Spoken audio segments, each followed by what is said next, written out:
Chapter 615. The imperial court had already arranged everything in the domain chief's manor.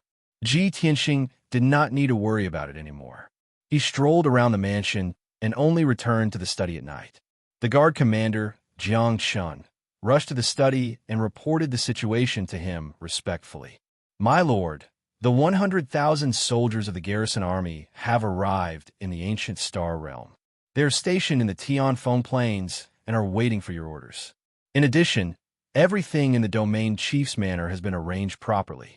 Currently, there were over 1,000 servants and odd job workers, 300 maids, and 200 guards in the mansion.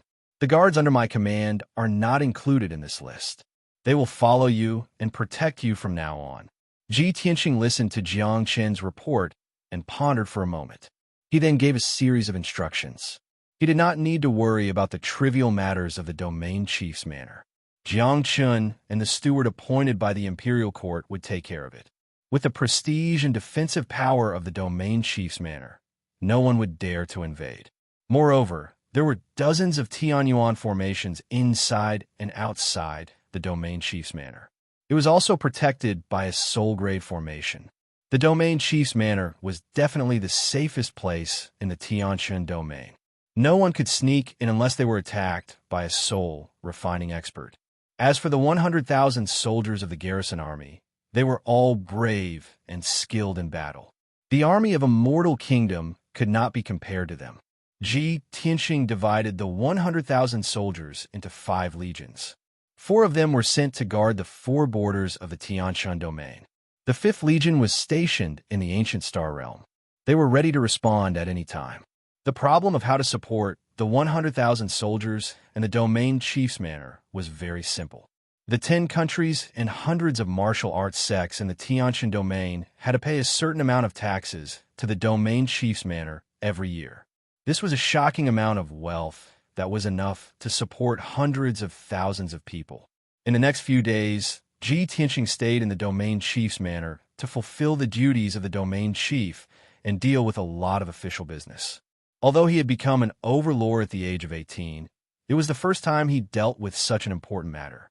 However, he was able to deal with any situation calmly analyze, and think wisely before finally making a decision. Moreover, the imperial court had already considered this problem. They had assigned 2 military counselors to help him come up with plans.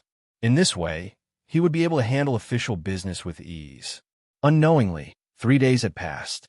On the morning of the 4th day, Jiang Chun came to report the situation to him.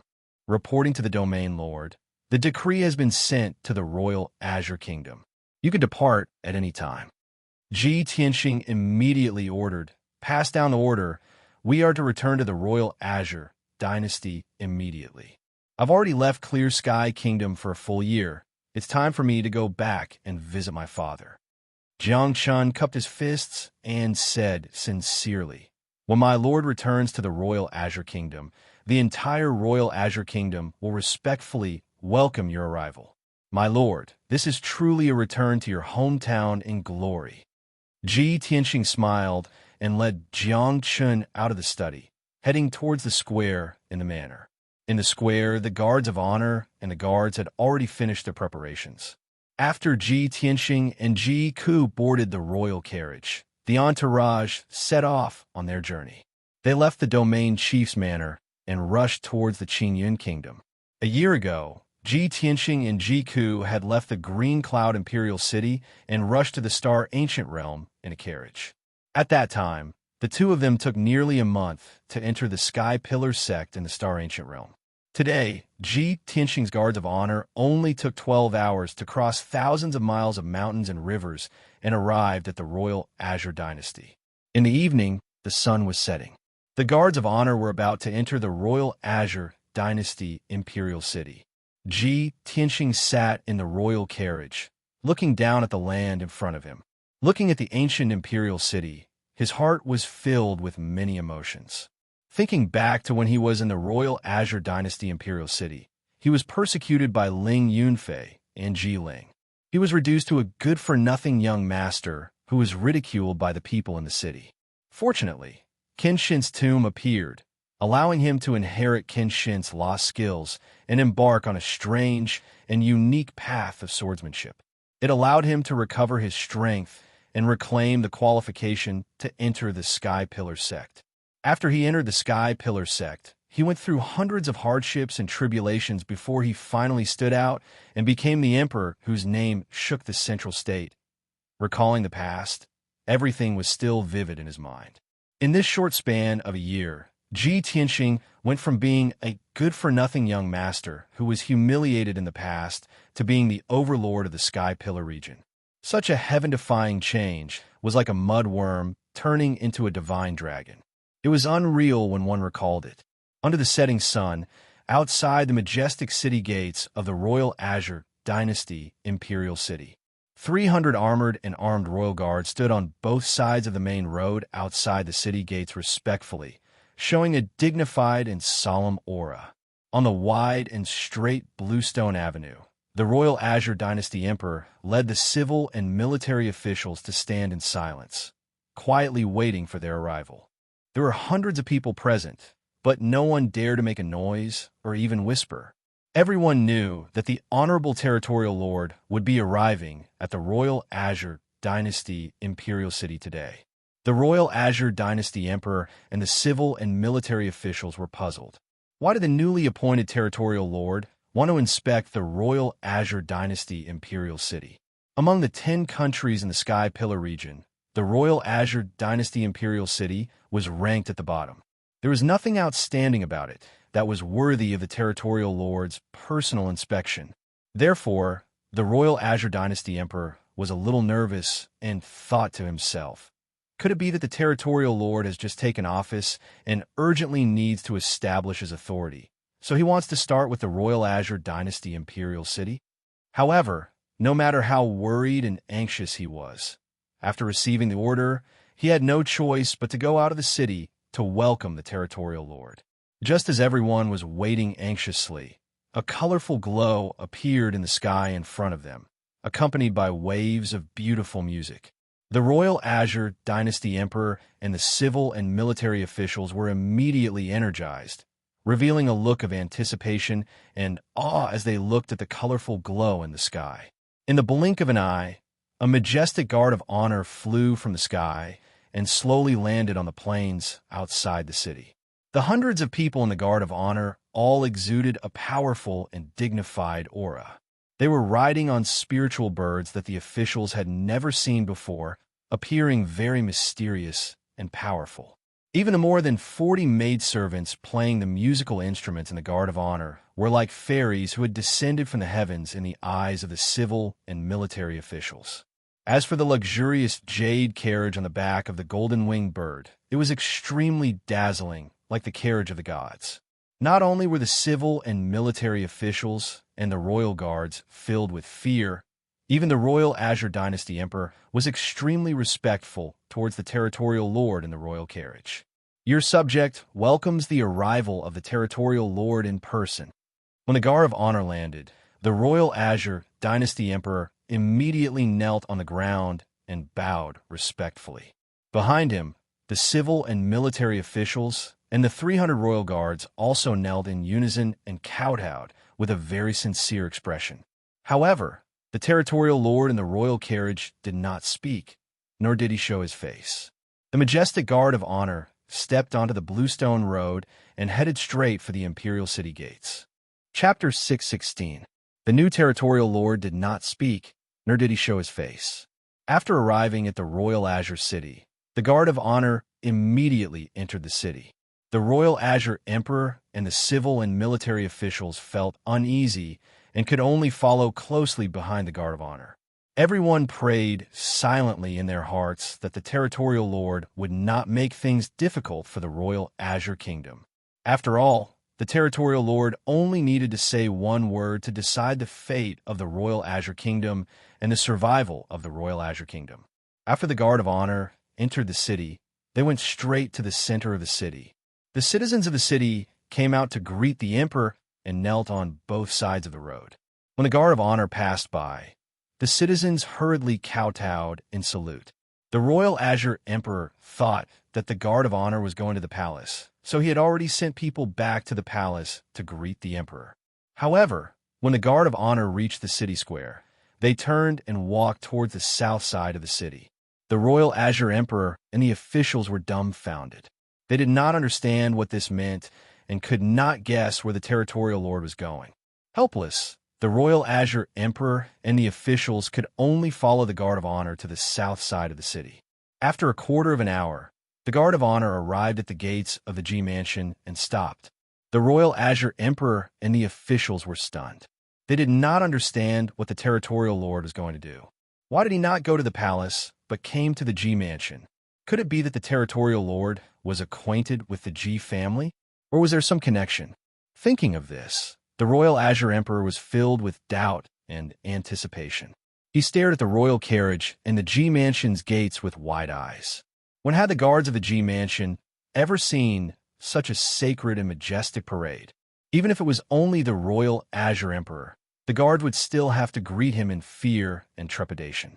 At this moment, the guard of honor stopped in front of the G mansion's gates. There were at least 300 of them, and their grandeur was extremely grand.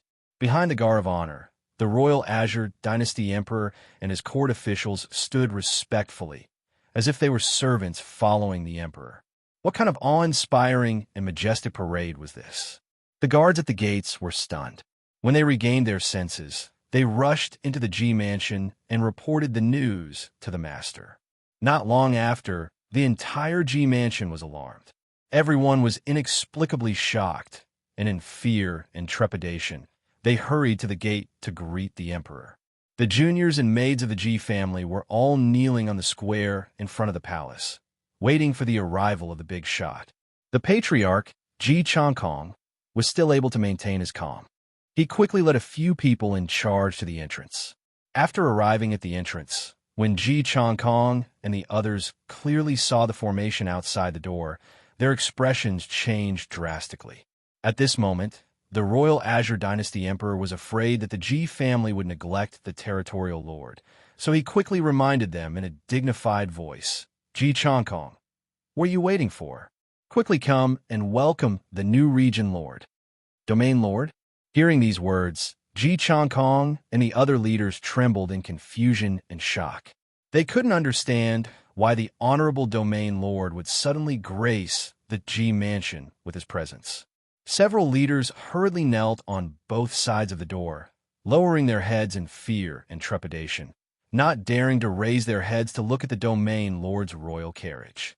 With their status, daring to raise their heads to look was a disrespect to the domain lord, a crime punishable by death. Only the patriarch, Ji Changkong, remained standing. He quickly walked towards the guard of honor with a respectful attitude and was about to immediately bow. However, just as he was about to bow, a handsome and valiant young man in a white robe flew out from the imperial carriage. Swoosh! No one saw the white-robed young man's movements clearly. They only saw a flash of white light, and the white-robed young man covered a distance of 10 steps and landed in front of Ji Changkong. "Father, please rise. How can I accept such a grand gesture?" The white-robed young man quickly reached out to hold Ji Changkong's arms. His handsome face was filled with concern, and his voice contained a trace of excitement. Ji Changkong was stunned. His eyes were fixed on the white-robed young man in front of him, and he was immediately dumbfounded. He couldn't believe that the legendary peerless genius, the honorable Tianqian region lord, was actually his son, Ji Tianxing.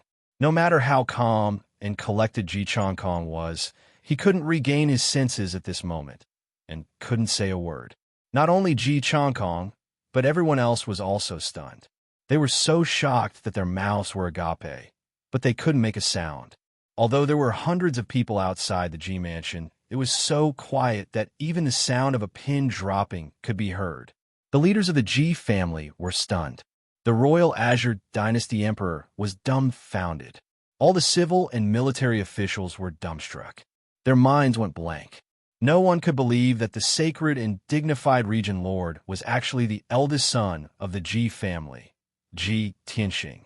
Although there were some officials who didn't know Ji Tianxing. But Ji Tianxing addressed Ji Changkong as his father, and This was enough to prove his identity. At this moment, hundreds of people were collectively dumbfounded. Their minds were blank, and they had completely lost the ability to think and speak. In everyone's hearts, the eldest young master of the Ji family, Ji Tianxing, was once a good-for-nothing young master whose cultivation was crippled. Even if he had a fortuitous encounter and successfully entered the Sky Pillar sect, he was now just an ordinary cultivator with some talent. But this extraordinary white-robed young man in front of them was a world-renowned, peerless genius, the incomparably honorable region lord of the Tianshan region, the overlord of the 10 nations. No one could connect that ordinary young master of the Ji family with this sacred and honorable region lord in front of them. This was simply like a legend, too exaggerated and outrageous. Everyone was stunned for a long time. Ji Changkong was the first to regain his senses. His hands tightly held onto Ji Tianxing's arm, and his face flushed with excitement as his entire body trembled. Tianxing, you are actually the region lord of the Tianshan region? No matter how calm Ji Changkong was, he was so excited that his blood was boiling, and he stuttered. It couldn't be helped. The shock and surprise this matter gave him was simply too great. Even now, he still felt like he was in a dream as he held onto Ji Tianxing's arm with both hands. It was very unreal. Ji Tianxing supported his father and nodded with a smile on his face. He bowed respectfully and said, "Father, I am unfilial. I have been away from home for a year before returning to visit you. In order to make up for my mistakes, I did not even go to the palace when I returned to the royal Azure dynasty. I came home to pay my respects to you first." Ji Changkong was so emotional that tears streamed down his face. He could only nod heavily, unable to say another word. The royal Azure dynasty emperor and the civil and military officials finally regained their senses. Their hearts were filled with extreme shock. Suddenly, a few muffled thuds could be heard from the originally quiet procession. Some of the officials who had offended the Ji family or had grievances with them were scared half to death on the spot.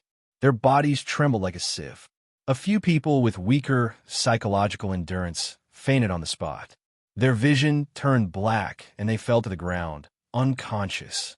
After all, no matter how powerful these people were in the royal Azure dynasty, in front of the sacred region lord, they were like ants in the grass. The region lord only needed to say one word to turn them all into ashes. Even the royal Azure dynasty emperor did not dare to protect them. Chapter 617. Outside the gates of the Ji mansion, the atmosphere was very strange. The royal Azure emperor and the civil and military officials forcefully suppressed the shock and horror in their hearts. They gritted their teeth and dared not make a single sound. If they disturbed the conversation between the territorial lord and his father, they would be beheaded no matter how many heads they had. No one dared to question the territorial lord's authority. Even the royal Azure emperor did not dare to show the slightest disrespect. After all, the strongest person in the royal Azure kingdom, Ji Shanxiao, was only at the Yuan dance stage. On the other hand, the territorial lord's guards added up to a total of 300 people. All of them were Yuan dance stage experts. Even a few maidservants who played the zither could kill all the civil and military officials present at the scene. Moreover, the territorial lord was a legendary divine realm expert. He even had 100,000 garrison troops under his command. In the face of the territorial lord, everyone was but an ant. Finally, Ji Tianxing exchanged a few words with his father. When Ji Changkong had calmed down, he smiled and said, "Father, this is not the place to talk. Let's go home and talk." All right, let's go home." Ji Changkong lifted his sleeve to wipe away the tears at the corner of his eyes. He smiled emotionally and pulled Ji Tianxing towards the gates of the Ji mansion. The father and son pair completely ignored the royal Azure emperor and the civil and military officials. They did not need to put anyone in their eyes. On the other hand, the royal Azure emperor and the officials did not dare to complain. When Ji Tianxing helped his father through the gates, Jiang Chun used his spiritual sense to communicate with Ji Tianxing. "My lord, there's so many people blocking the gates. I'm afraid it's a little inappropriate. What do you think?" Only then did Ji Tianxing stopped in his tracks. He turned his head to look at the royal Azure Dynasty Emperor and the civil and military officials before he said, nonchalantly, "All of you can return to the Imperial Palace and wait. I'll be there in 2 days." Hearing his words, the royal Azure Emperor and the civil and military officials looked as if they had been pardoned from a great burden. Under the Emperor's lead, the officials bowed and left. As for the territorial lords' guards and guards, they followed Ji Tianxing into the Ji mansion in a single file. They remained in the square in front of the palace to await orders. On the left and right sides of the square, all the family members, children, servants, and guards of the Ji mansion were kneeling. When Ji Tianxing and Ji Changkong walked side by side, everyone respectfully prostrated themselves on the ground and repeatedly kowtowed. It wasn't until the father and son left the square and returned to the conference hall that the crowd dared to raise their heads. Everyone in the Ji clan was dumbfounded. Many of them kneeled on the ground in a daze and even forgot to get up. No one could believe that the young master from a year ago had suddenly become the domain lord of the heavenly stellar region. The difference between the two identities was like the difference between a rock on the ground and the stars in the sky. Even the folklore passed down from generation to generation didn't have such an exaggerated and bizarre story. Ji Tianxing and his father sat at the head of the table in the Ji clan's main hall.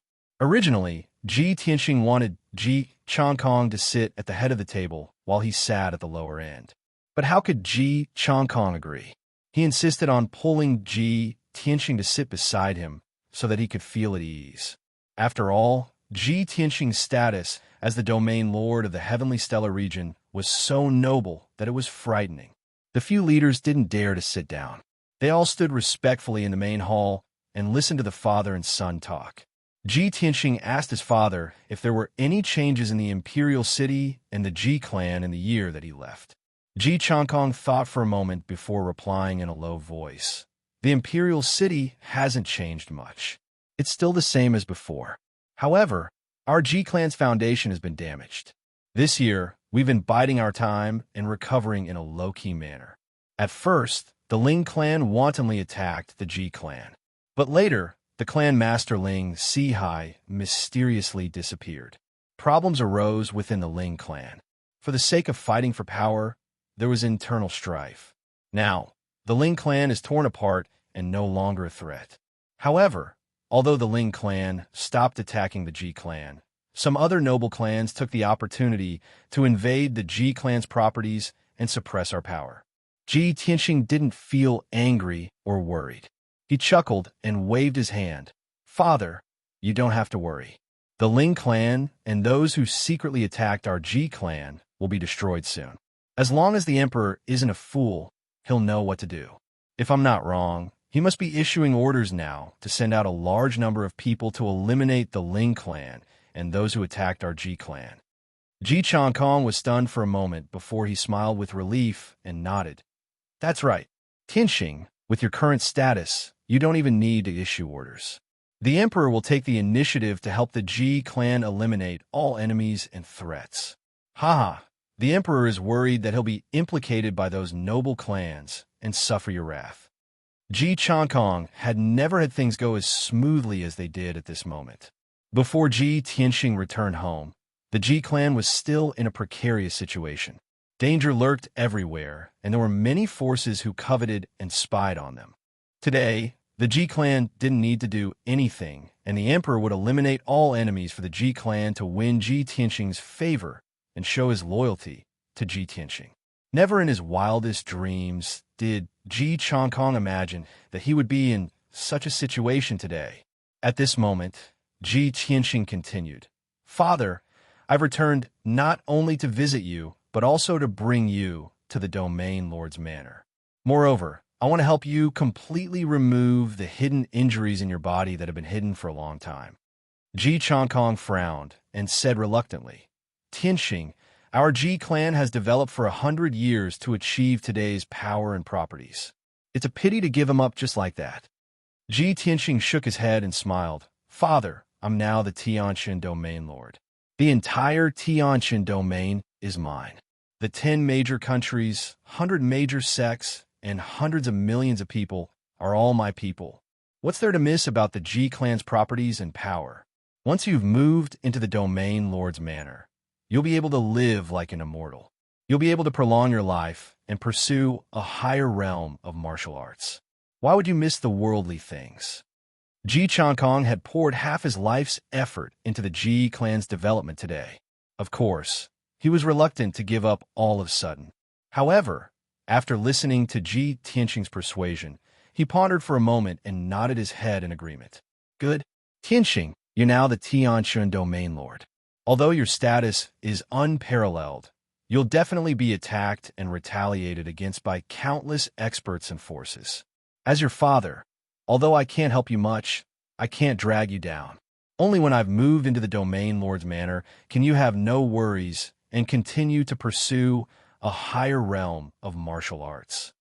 Indeed, if Ji Tianxing's enemies found out that his father was a commoner of the Qingyun kingdom, they would most likely capture his father and use him as a hostage.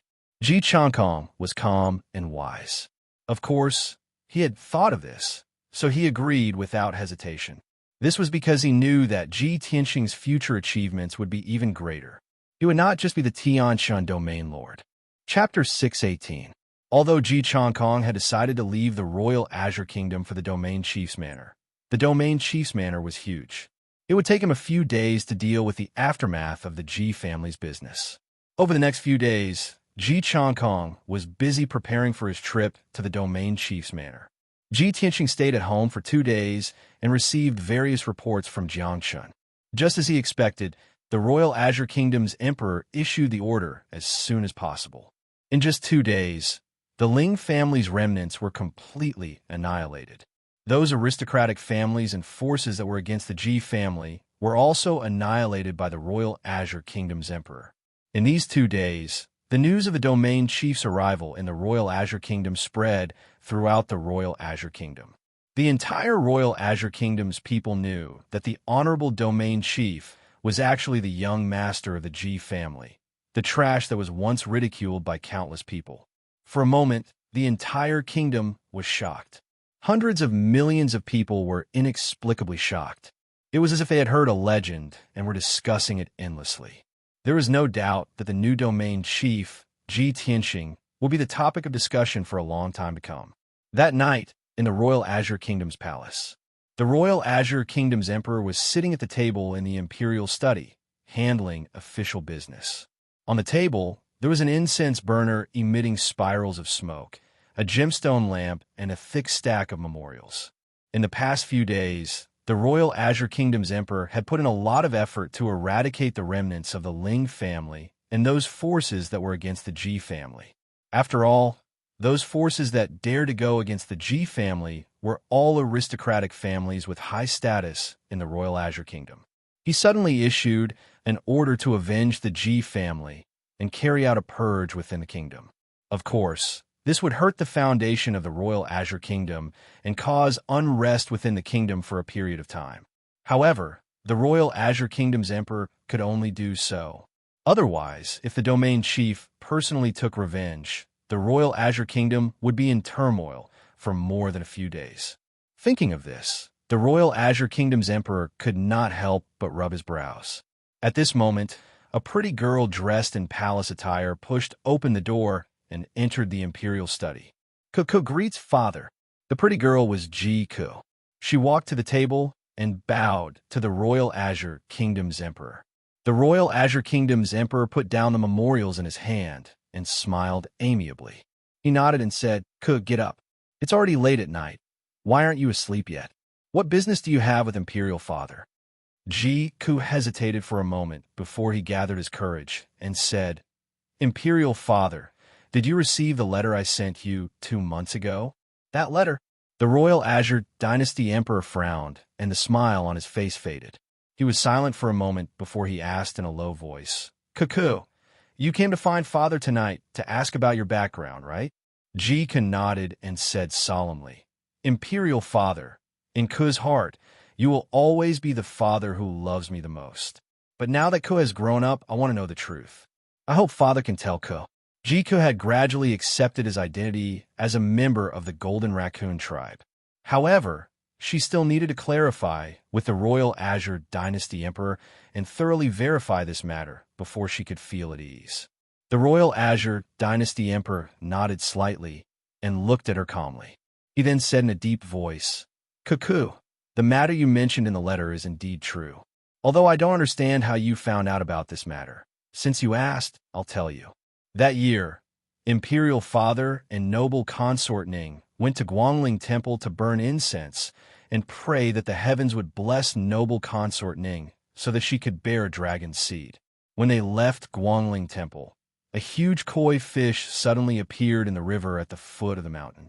The royal Azure Dynasty Emperor recounted the incident from beginning to end. The whole process was exactly the same as what Jika knew. After listening to the royal Azure Dynasty Emperor's account, the knot in Jiku's heart was finally untied, and she secretly breathed a sigh of relief. At this moment, the royal Azure Dynasty Emperor took out a dark gold pendant from the storage pouch at his waist. The pendant was only the size of a fingernail, and its appearance was that of a delicate little lock. It was strung together by a silver bead chain and exuded a mysterious and ancient aura.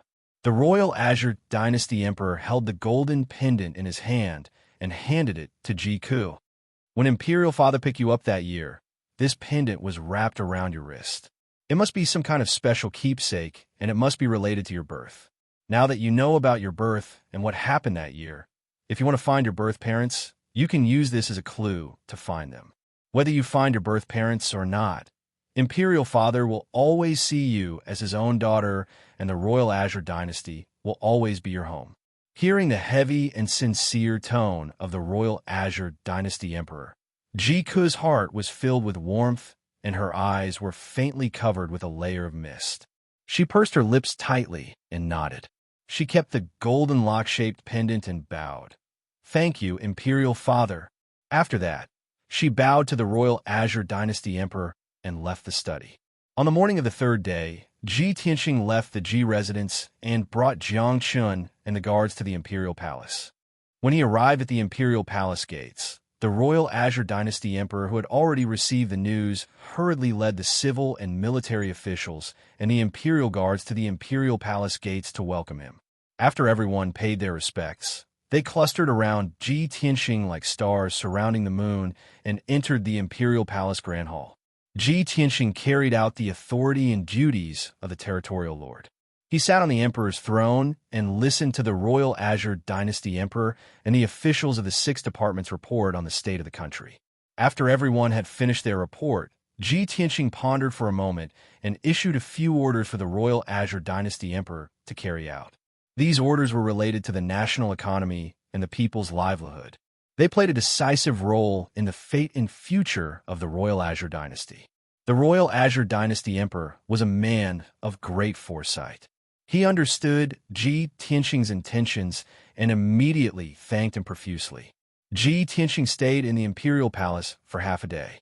After dealing with the state affairs and official affairs, he then left the Imperial Palace with Ji Ko. After that, the two of them returned to the Ji residence to wait for Ji Chongkong to deal with the aftermath. The Royal Azure Dynasty Kingdom was still bustling with noise and excitement. The nobles and aristocrats were still restless and uneasy. The people were still talking endlessly, immersed in the excitement of the territorial lord's arrival. Unknowingly, 6 days had passed in the blink of an eye. Ji Chongkong had finally finished dealing with the Ji family's properties and exchanged them for cultivation resources and wealth. Most of the people in the Ji residence were dismissed by him. Only a few hundred people who were loyal and trustworthy were left behind to follow him to the territorial lord's manor. Among these people, there were not only the Ji family's family members and descendants, but also the loyal stewards, guards, and servants of the Ji family. On the morning of the 7th day, Ji Tianxing's ceremonial guards and guards departed. He led Ji Chongkong and a few hundred Ji family members out of the Royal Azure Dynasty and rushed to the territorial lord's manor in the ancient stellar realm. Chapter 619. Hundreds of huge flying birds carrying nearly 400 people were galloping through the sky. After a day of flying, Ji Tianxing and the others returned to the domain chief's manor at nightfall. When Ji Kong and the hundreds of Ji family members saw the domain chief's manor on the top of the mountain, they were stunned. They simply couldn't believe that someone could actually build a palace on such a towering mountain. This was simply inconceivable. The domain chief's manor covered an area of 20 square miles. There were rows upon rows of houses and magnificent palaces. It was like a heavenly palace, the residence of the gods. Ji Kong had to admit that the environment of the domain chief's manor was just as Ji Tianxing had described. It was like an abode where the gods lived in seclusion. After they entered the domain chief's manor, the guards and servants were busy for half a night before they finally settled down. Ji Kong lived alone in a palace. There were more than a dozen servants and more than 20 guards who were responsible for serving and protecting him. Ji Tianxing asked the housekeeper of the domain chief's manor to take care of the people in charge, the descendants, the servants, and the guards of the Ji family. The empty domain chief's manor soon became lively with more than 100 people living in it. Ji Tianxing stayed in the domain chief's manor for a few days. He took care of everything in the manor and made arrangements for the Ji family members. From now on, the Ji family would settle down in the domain chief's manor. They would thrive and grow stronger. Ji Tianxing spent another 3 days to treat his father's injuries. Ji Tianxing would not be able to treat or cure the hidden injuries in Ji Kong's body in the past. But now, not only did he have the strength of the Sky Origin stage, but he also had abundant resources and all kinds of elixirs. He spent 3 days and 3 nights to treat his father's injuries. He also consumed a lot of resources and elixirs. Finally, his father's injuries were completely healed. When all of Ji Kong's injuries were removed and all of his injuries were healed, it was as if he had become 10 years younger overnight. He was full of vigor and radiant. From now on, Ji Kong would not be troubled by his injuries, and his martial arts foundation would recover quickly. The domain chief's manor was rich in spiritual energy and endless cultivation resources. If Ji Kong were to stay here for a long time, not only would he be able to cultivate with twice the results with half the effort, his strength would also increase rapidly. Unknowingly, half a month passed. In the past 2 weeks, Ji Tianxing had made all the necessary arrangements for the domain chief's mansion. Jiang Chun and 100 guards stayed behind to guard the domain lord's manor. Jiang Chun led the 5 garrison legions and was responsible for the safety of the Tianxin domain.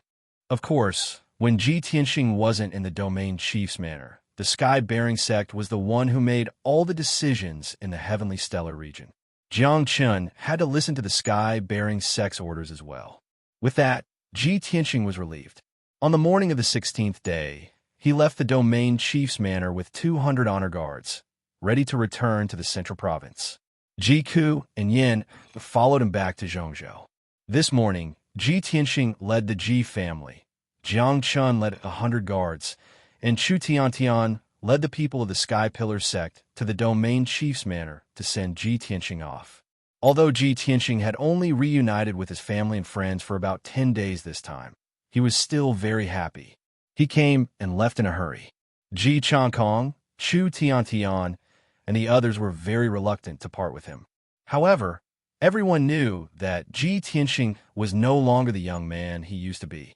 He had become a peerless genius, the noble prince, and the domain lord of the Tianxin domain. He still had many important things to deal with. No one asked him to stay for a few more days.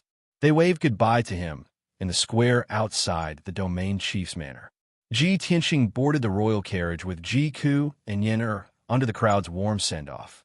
The honor guards played music, left the square, and flew into the sky. They rushed to the north as fast as lightning. For the next month, Ji Tianxing and the others had been hurrying on with their journey. The journey was long and boring. Ji Tianxing took the opportunity to cultivate and improve his strength silently. Yin, and Ji Ku did the same. They meditated in the royal carriage to improve their strength silently. The honor guards swaggered through the city with great pomp and grandeur. Ji Tianxing did not encounter any danger along the way. His enemies did not appear again. They did not dare to show up to intercept and assassinate him. On the surface, it seemed that after he became the domain lord, his enemies were afraid of his identity and status and did not dare to deal with him. However, Ji Tianxing knew very well that his enemies were just biding their time. They would never let him go, especially the Duanmu family, which had been passed down for thousands of years, would not be afraid of him, a little domain lord with no foundation. Ji Tianxing understood this. A strong sense of crisis lingered in his heart. He was eager to improve his strength.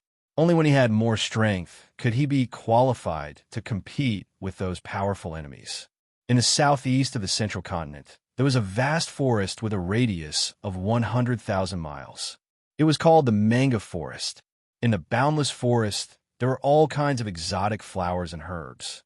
However, there were also countless poisonous insects, snakes, ants, and fierce monsters. There were also many unknown dangers and poisonous creatures quietly hiding in the depths of the forest. Moreover, the forest was shrouded in hazy clouds all year round. People could not see the situation inside and did not dare to casually step in. If there was no one to guide them, the warriors who rashly entered the manga forest would most likely die without a complete corpse.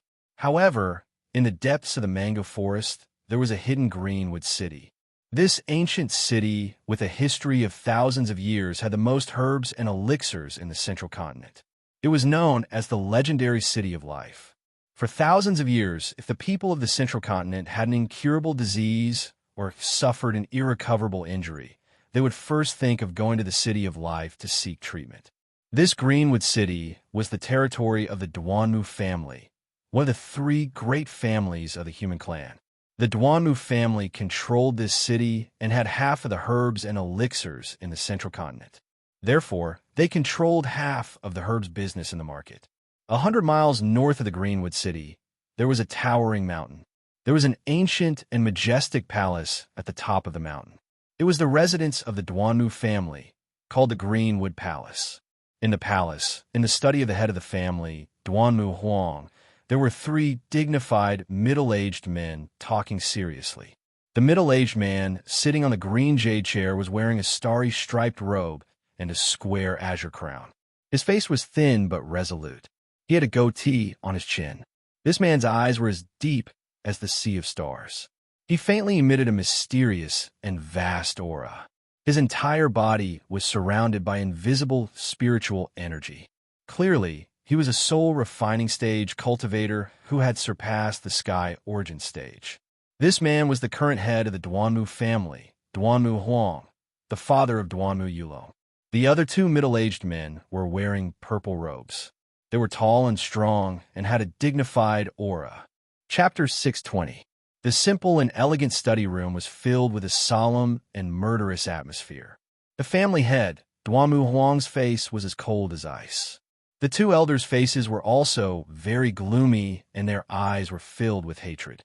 At this moment, the second elder said, "Big brother, Yulong was your most beloved son and also the most outstanding son of our Duanmu family's younger generation. Now that Yulong was killed by that lowly brat, and not even his bones were left, when can we take revenge?" The third elder on the side also nodded in agreement and said in a low voice with hatred, "Big brother, our Duanmu family has been standing in the central state for thousands of years. How high is our status? Even the emperor of the imperial court would not dare to kill our Duanmu family's son. Now, everyone in the world is looking at us. If we don't take revenge, where will our Duanmu family's face go?" The two elders were filled with hatred, and their eyes were filled with murderous intent. Duanmu Huang said expressionlessly, "Yulong was my son. How can I not be heartbroken when he was killed? I want to capture Ji Tianxing more than you, cut him into pieces, and torture his soul for 100 years. However, a little impatience will spoil great plans. I cannot let our family be suppressed and in danger because of a moment of hatred.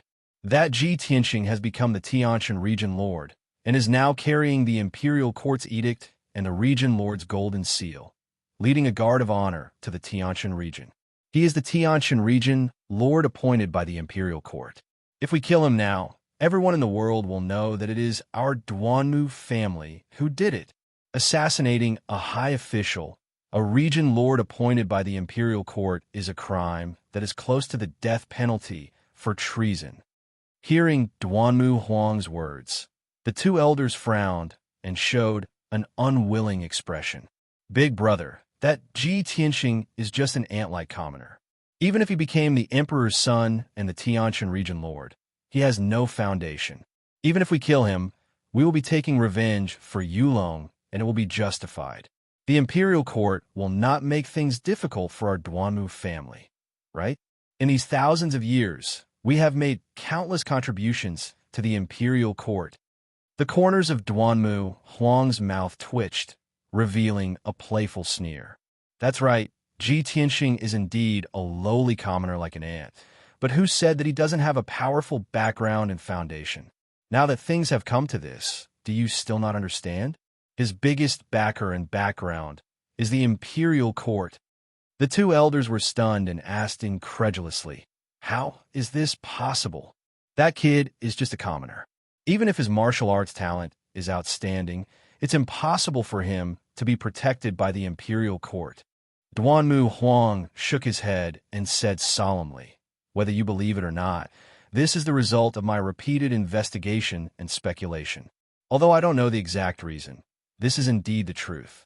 Otherwise, if he defeated Tianzi in front of everyone and made Tianzi a laughingstock, would he still be safe? If it wasn't for the fact that the imperial court thought highly of him, how could they let a teenager like him become the Tianshan region lord?" The two elders' faces changed instantly. They were both angry and anxious. They quickly asked, "Big brother, what should we do? With the imperial court protecting him, are we not going to avenge Yulong?" Duanmu Huang frowned, and a murderous intent flashed in his eyes. He said coldly, "How can we not avenge such a deep blood feud? I've said it before, no matter what, we must make Ji Tianxing pay with his blood. I want to cut him into pieces and let him suffer all the pain and torture in the world. This is the only way to vent the hatred in my heart."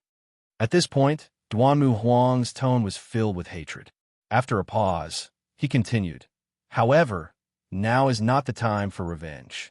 When Ji Tianxing leaves the Tianshan region and returns to the central region, you can find a chance to kill him. You must plan this matter thoroughly. You must kill him in one strike, and you must not leak the slightest bit of information. Although I only need one move to kill him, the imperial court will definitely kill him. But that old fox, the emperor, will definitely keep an eye on me, so I can only leave this matter to you guys." The two elders hurriedly nodded and said solemnly, "Big brother, don't worry. We will definitely do this flawlessly. Big brother, don't worry. Leave it to us." Duanmu Huang nodded and did not say anything else. A month passed quickly. Early in the morning, Ji Tianxing and the others returned to the central region city. The majestic honor guard landed outside the city gate. With a noble and dignified aura, they passed through the city gate and entered the city. Ji Tianxing, Ji Ku, and Yena had already finished cultivating. They were sitting in the royal carriage and looking at the scene in the city. It had been more than 3 months since Ji Tianxing left the central region city and returned today. The scene in the city had not changed much. It was as bustling and lively as ever. When the honor guard passed through the straight and wide street, the commoners and martial artists along the way all stepped aside and retreated to the side of the street to look and discuss. The news of Ji Tianxing obtaining the position of Tianshan region lord had long spread throughout the central region. The commoners of the central region city had also been discussing it enthusiastically for more than a month. When countless commoners saw the honor guard, they quickly recognized that it was his honor guard. Immediately, the commoners and martial artists on both sides of the street began to whisper to each other. "Quickly look, there's another emperor returning from his patrol. What a big lineup. I know, this is Emperor Ji Tianxing's honor guard. He just became the Tianshan region lord, and he returned to the central region city so quickly. Haha, I've finally seen the legendary peerless genius Ji Tianxing with my own eyes. He is the #1 genius of our human race, the most monstrous emperor's son. Ever since he defeated the son of heaven 4 months ago, there's been news of him for the past few months. He has already created several miracles in a row. It's said that Emperor Tianxing is only 18 years old, and he has already become an overlord. This is simply unprecedented. The commoners on both sides of the street were from the human race, the demon race, and the water race. The commoners of the demon race and the water race were mostly exclaiming and discussing. The common people of the human clan all looked very proud and excited. There were even many young martial artists who admired Tianxing, who cheered and shouted. They bowed and paid their respects to the royal carriage. In the central region, the commoners of the human race had long recognized him as the #1 genius of the human race. They regarded him as the most monstrous, peerless genius and felt proud of him. Many people were still looking forward to when Tianxing would grow and become the peerless genius of the water race and the demon race. At that time, it would be his most glorious moment. He would definitely win glory for the human race and look down on the Tianxian continent. Among the crowd on the street, there was a human man wearing a black robe and a cloak that covered his face. This person was not as excited as the others, but he stared coldly at the honor guard. His eyes were surging with hatred and killing intent. Chapter 6:21. After a long time, Tianxing's guard of honor passed through half of the city and entered the entrance of the monarch mansion in the forest of divine monuments. Only then did the people of various races on both sides of the street disperse in groups of 3 or 5. The inconspicuous black-robed man in the crowd also quietly left the street and quickly ran out of the central state city. After leaving the north gate, the black-robed man entered the rolling mountain range and ran as fast as lightning for 400 miles. After 2 hours, he was far away from the central state city and entered the depths of the towering mountain range. He entered a cave hidden in the mountain peak. The cave seemed to be formed naturally, but it was actually winding inside with man-made passages and corridors. The black-robed man walked through the winding passages and entered the depths of the cave after a quarter of an hour. Inside the dimly lit cave, there was a faint chill and the smell of blood. The cave was not big, only a dozen meters in radius. The ground and the cave walls were made of rough rock. There were only 2 praying mats made of millstone, a few stone stools, and a stone table in the cave. On a praying mat made of black cold iron sat a bald man in a scarlet robe who was unusually tall and burly. This person was 3 meters tall and was as sturdy as an iron tower. His exposed neck and arms were covered with thick purple hair. Clearly, this bald-headed man with a ferocious aura was a devil race powerhouse. The black-robed man came into the cave and respectfully bowed to the bald man. He reported in a deep voice, "Demon King Lai Feng, this subordinate has found the news. That worm Tianxing has returned to the central state city today." The Demon King Liefeng's bell-sized eyes stared at the black-robed man, revealing a look of joy. "Wu Chuan, is this news true?" The black-robed man called Wu Chuan cupped his hands again and said, "This news is absolutely true. Just now, this subordinate saw Tianxing's guard of honor go to the monarch mansion with my own eyes." The Demon King Lai Feng suddenly grinned and laughed, his eyes bursting with a bright light. "Great!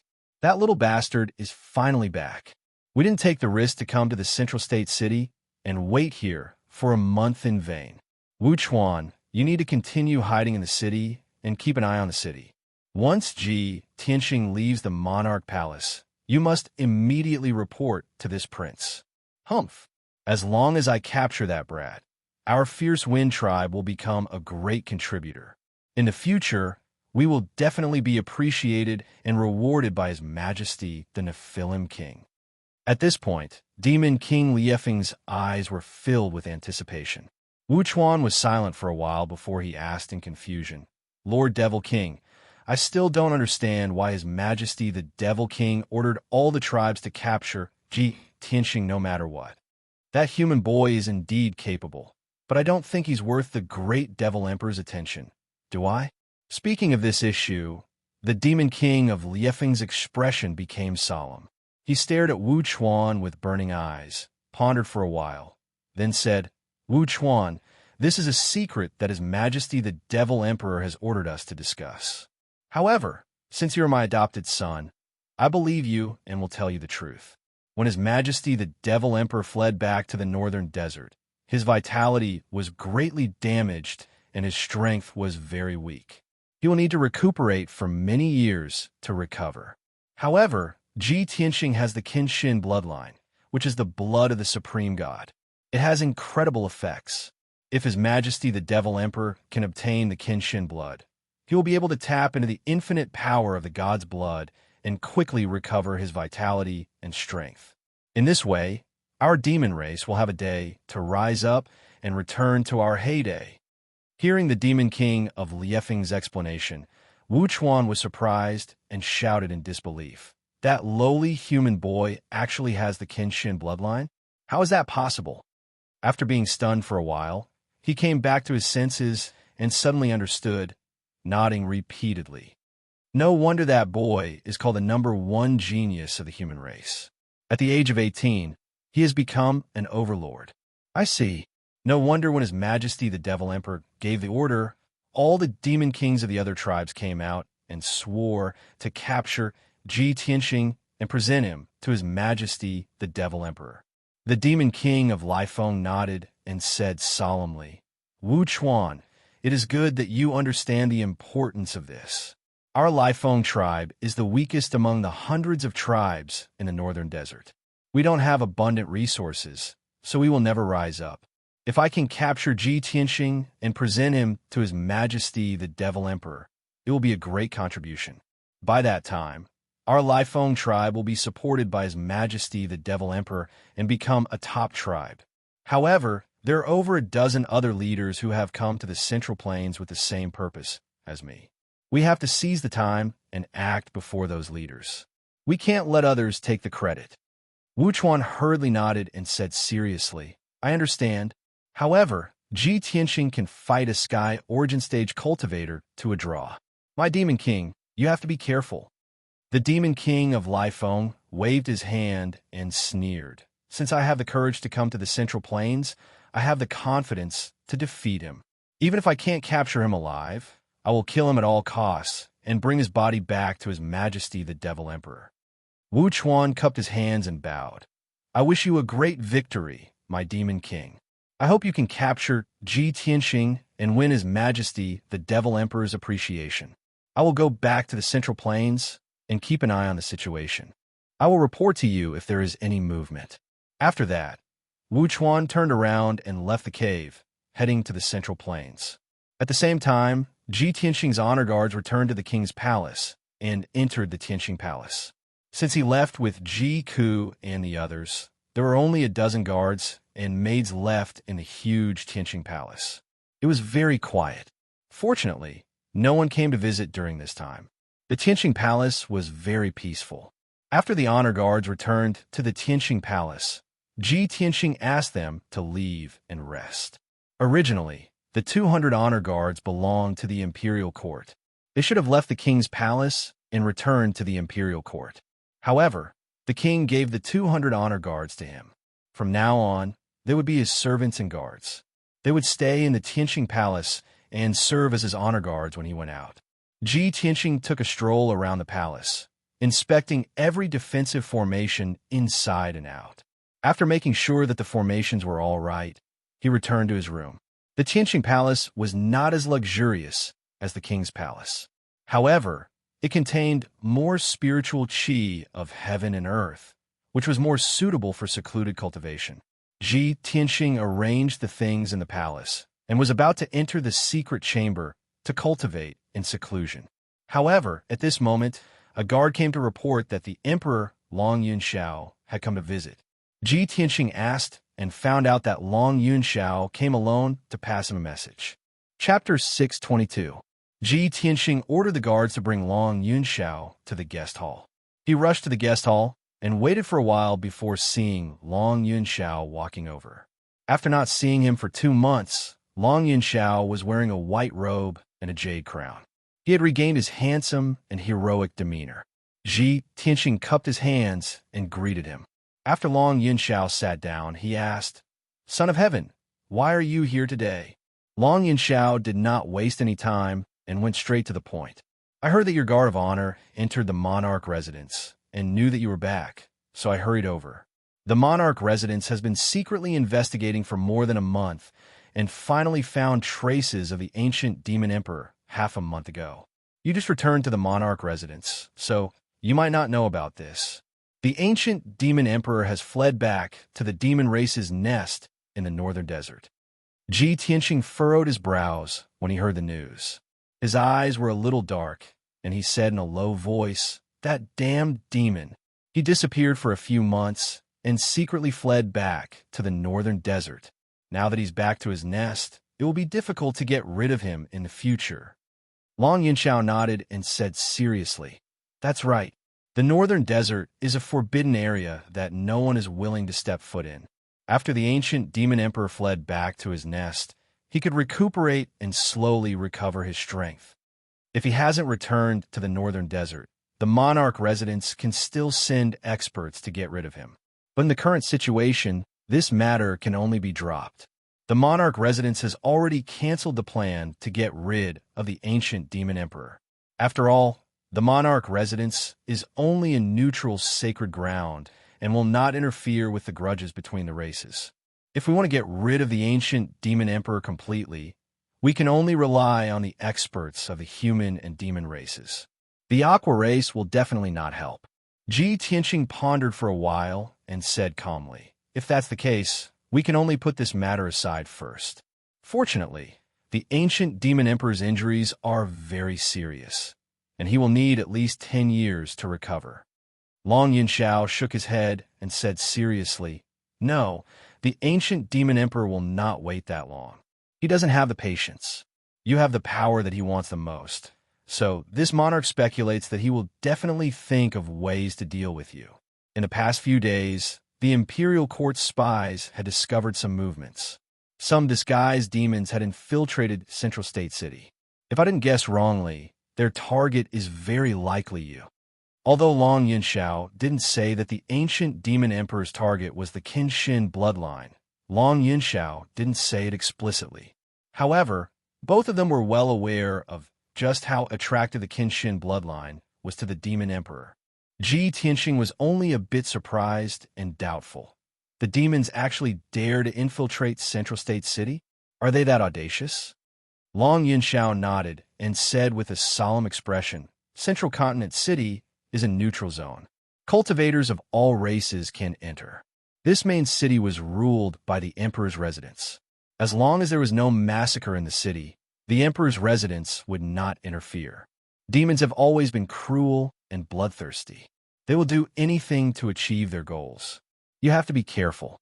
You'd better stay in a monarch manner and not go out easily." Ji Tianqing nodded. Long Yinxiao continued, "There's another matter. You killed Duanmu Yulong on the stage. Although it was a reasonable action, it also angered the Duanmu clan. The Duanmu clan's experts will definitely not let you go. They will definitely think of a way to kill you and avenge Duanmu Yulong. When you were the new Heavenly Stellar Region Lord, the Duanmu clan did not dare to act rashly with the Imperial Court's prestige protecting you. However, now that you've returned to Central State, the Duanmu clan will not be content. You have to be more vigilant." Ji Tianqing nodded again and cupped his hands. "Thank you for your reminder. Other than these two matters, is there anything else?" Long Yinxiao withdrew his serious expression and revealed a trace of a smile on his handsome face. "Of course there is. The third matter is congratulations on becoming the Heavenly Stellar Region Lord." Ji Tianqing smiled and thanked him. After discussing official matters, Long Yunxiao didn't stay any longer.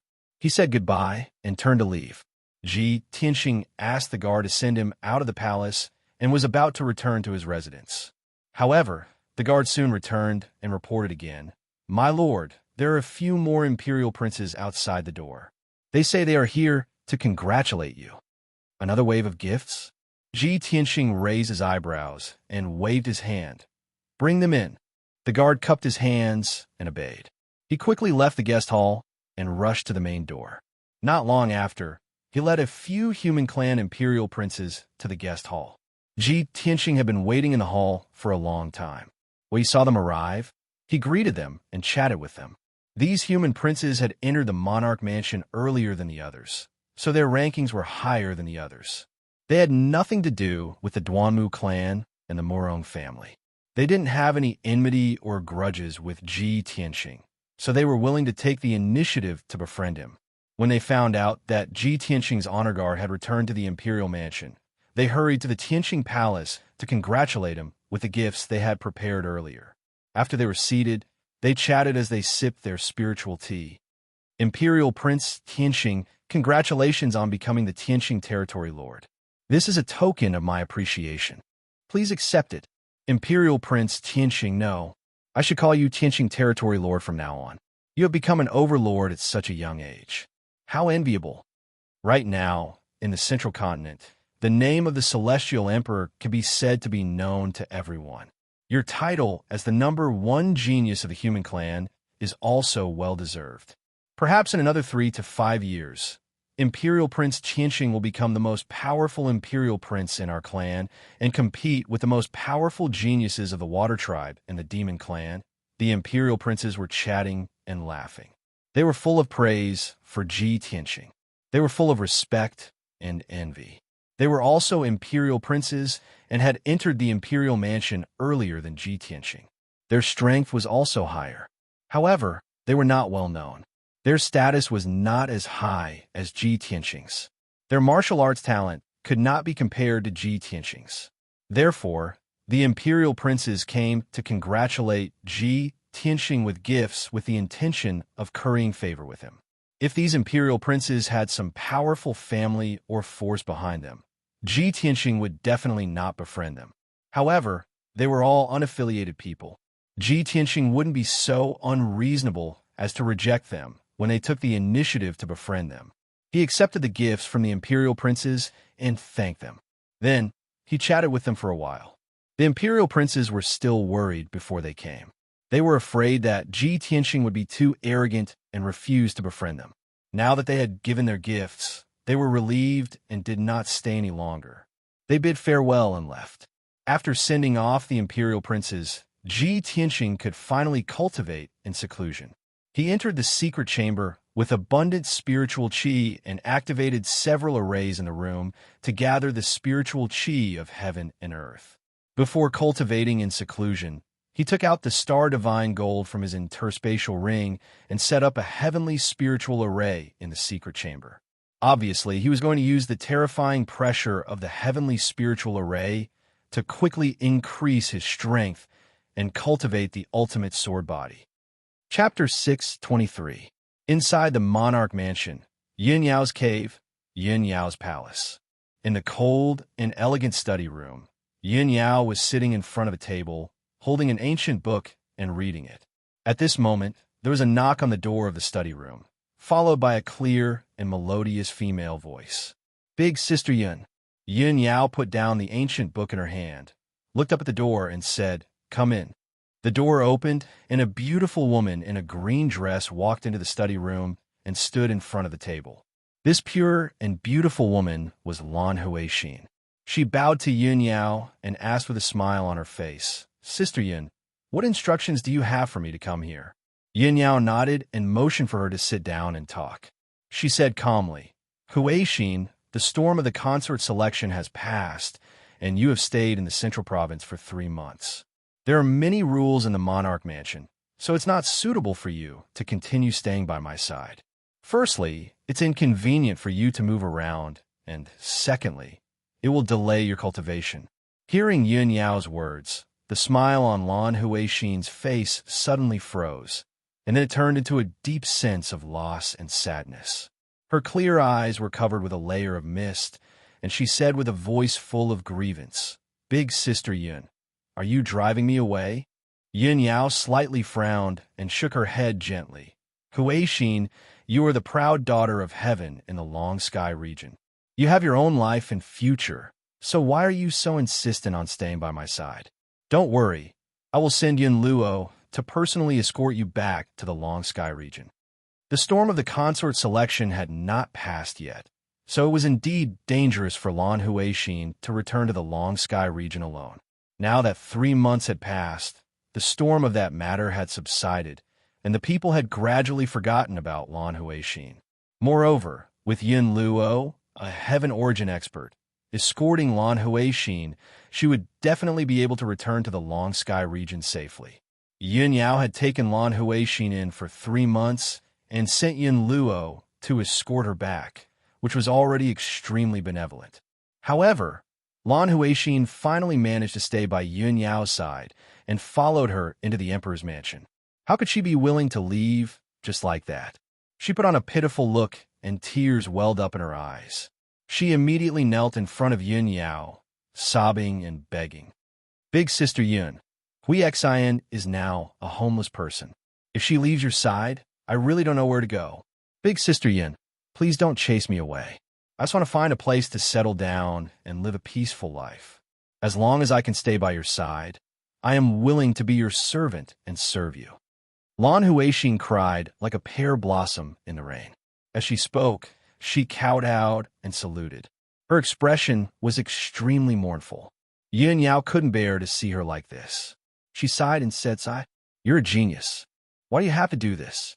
However, Lan Huixin shook her head repeatedly and said, "Big Sister Yun, with Hui Xian's aptitude and status, I can be considered noble in the secular world. However, in the land of Central Province, what does it count for? Hui Xian comes from humble background and has mediocre aptitude.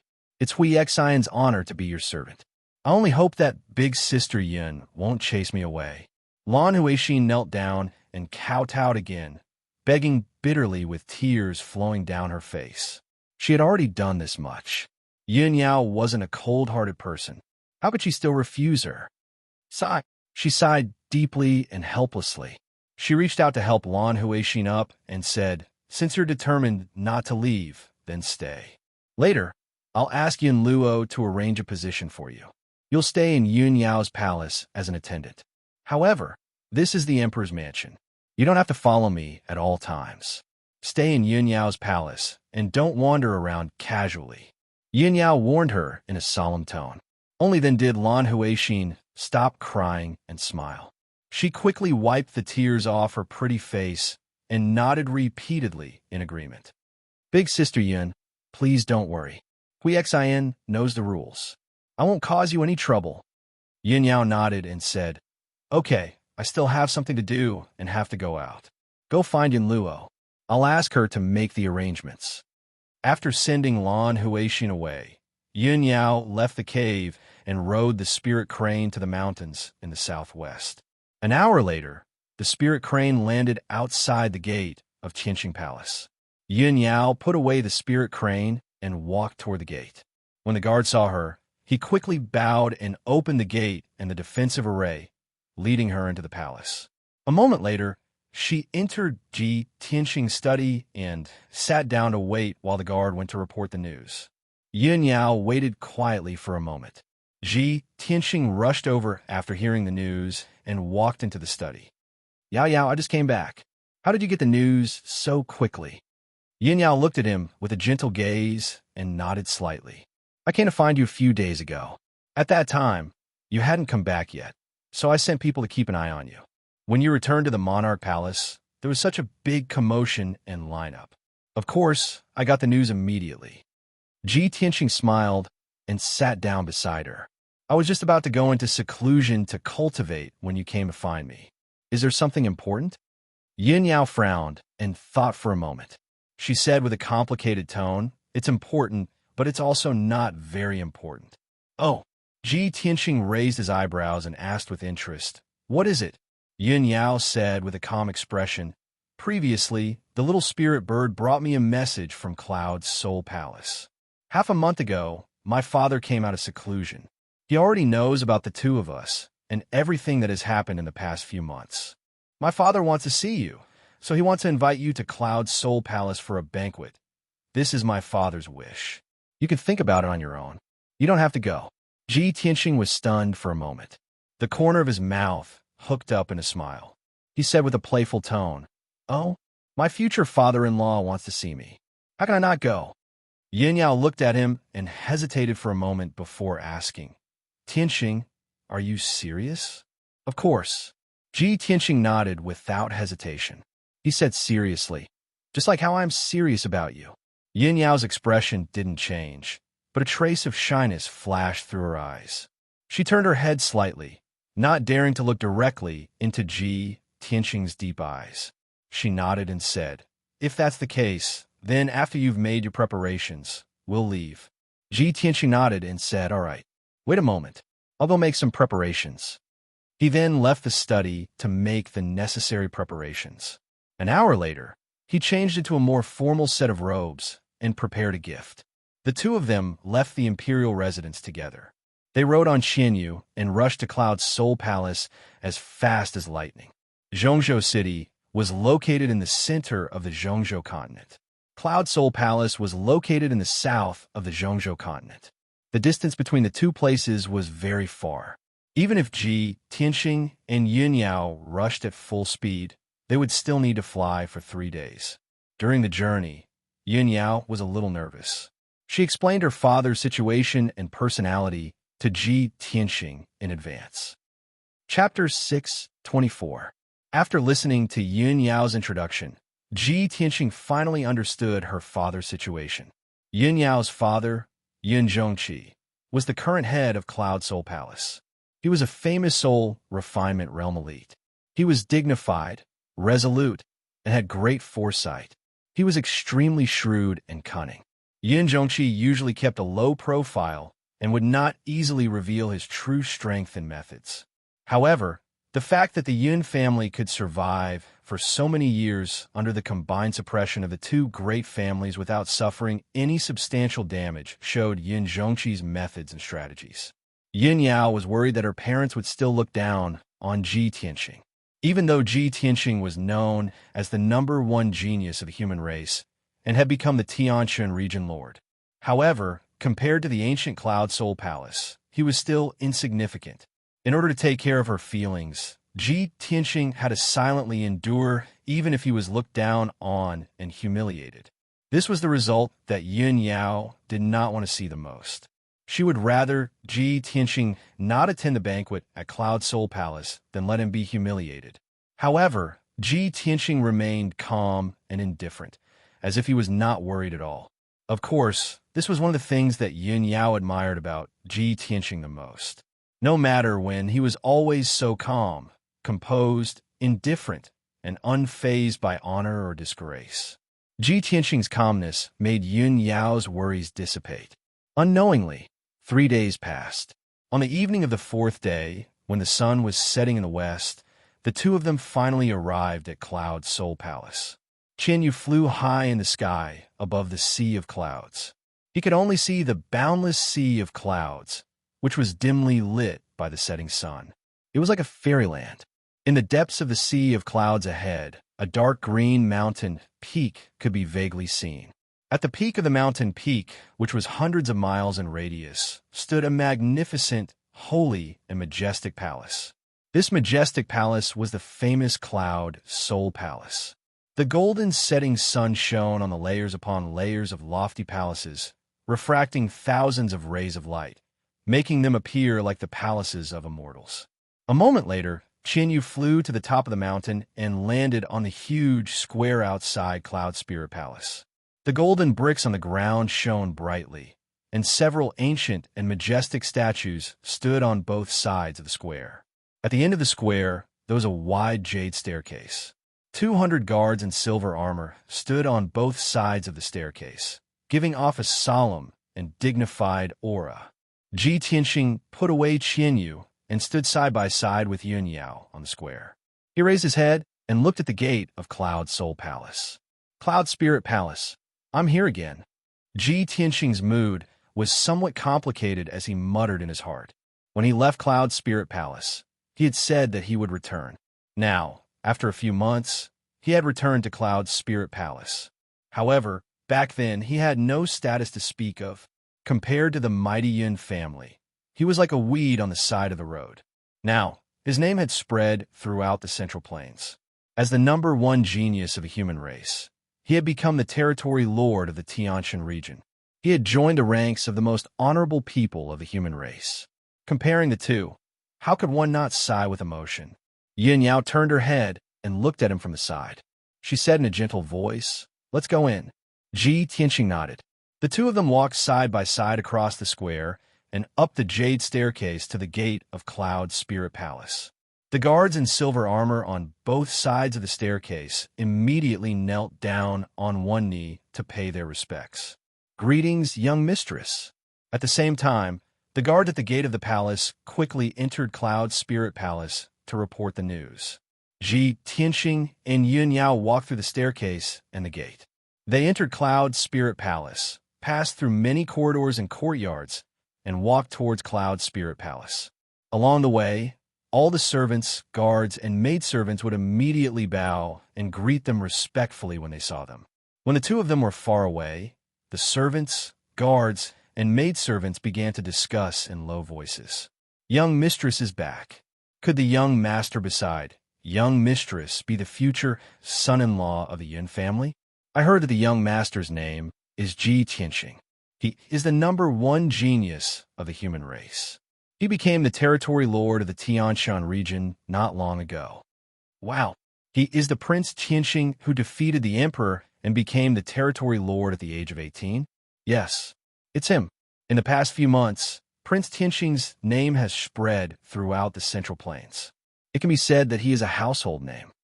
Although the emperor did not choose young mistress as his heavenly consort, young mistress was able to find such a good match. She is also a peerless genius. Ji Tianxing was now a famous person in the Central Plains. Even the demon race and the aquatics were discussing his deeds. How could Cloud Spirit Palace not know about it? Many maidservants and attendants were discussing Ji Tianxing's deeds. They were all full of admiration and admiration. However, no one knew that the peerless genius in their eyes, Ji Tianxing, had already come to Cloud Spirit Palace a few months ago. However, Ji Tianxing was severely injured and on the verge of death. He was lying in a jade coffin and was in a deep sleep. Very few people had seen him before, and no one knew his name. However, today was different. Ji Tianxing and Yun Yao walked side by side and entered Cloud Spirit Palace openly. He exuded a noble aura and displayed a heroic demeanor. He was not weaker than any of the princes of the aristocratic families. Not long after, Ji Tianxing and Yun Yao entered Cloud Spirit Palace.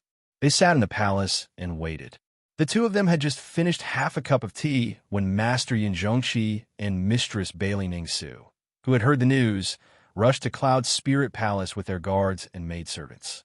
When Yin Zhongqi and Bailey Ningsu stepped into the palace, all the guards and maidservants in the palace knelt down and greeted them respectfully. Ji Tianxing and Yun Yao also stood up and turned to look at the entrance. Bailey Ningsu was still dressed as usual. She looked about 30 years old, and her appearance was very similar to Yun Yao's. She was wearing a long dress embroidered with silver stars and a shawl with moon and star stripes. She wore a golden crown that was studded with gems. She looked noble and dignified. Ji Tianxing had seen her before, so his eyes did not linger on her. Instead, he looked at Yin Zhongqi. Yin Zhongqi was tall and straight. He was not burly, but he exuded the domineering aura of a transcendent expert. He wore a golden robe with dragon patterns and a black gold crown.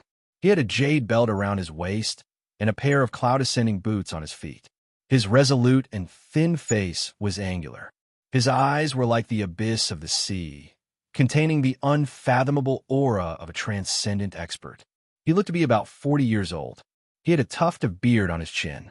He had the dignified aura of a transcendent, but he also had a scholarly aura. When Yin Zhongqi and Bailey Ningsu entered the palace, Yun Yao bowed and greeted her parents. "Greetings, father, mother. Congratulations on completing your cultivation and successfully coming out of seclusion."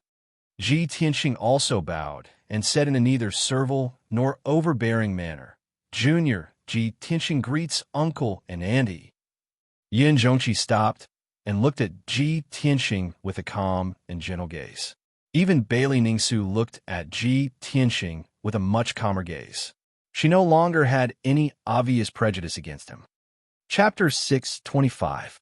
This was the first time Ji Tianxing and Yin Zhongqi had met.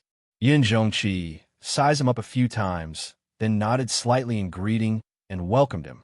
Then, Yin Zhongqi led Bailey Ningsu through the hall and sat down at the head of the table. After exchanging some pleasantries, Ji Tianqing took out the gifts he had prepared and gave them to Yin Zhongqi and Bailey Ningsu. Bailey Ningsu didn't say anything, and her expression didn't change. Yin Zhongqi's reaction was also very calm. He nodded slightly and motioned for the maid beside him to accept the gift. Clearly, they didn't have any expectations for Ji Tianqing's gift and didn't even want to look at it.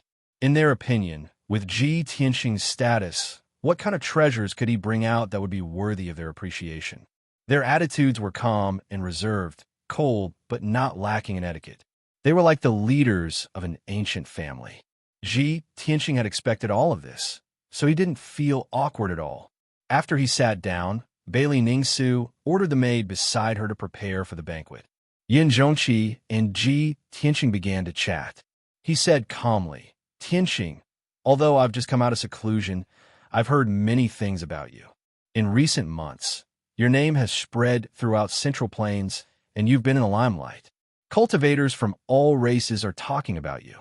Even the younger generation of disciples from Cloud Soul Palace are full of praise for you." Ji Tianqing cupped his hands and said calmly, "It's just a title. I made a fool of myself in front of Uncle." Yin Zhongqi smiled and shook his head when he saw that Zuan wasn't arrogant or complacent. People live for nothing but fame, fortune, friendship, and righteousness. Young and outstanding people. Who doesn't want to be famous? It's rare for you to be able to obtain such glory and become a household name in Central Plains. There's no need to be humble. Moreover, you're only 18 years old and you're already an overlord. Such a feat is rarely seen in history. Your future is limitless. Although Yin Zhongqi was only praising Ji Tianqing out of politeness, Ji Tianqing's actions were not very surprising. However, ordinary geniuses were not worthy of his attention. It was also a great honor for Ji Tianqing to be praised by a soul-refining expert. Ji Tianqing remained calm and said with a smile, "Uncle, you flatter me. The position of the Tianshan region lord is unparalleled in the 9 southern regions.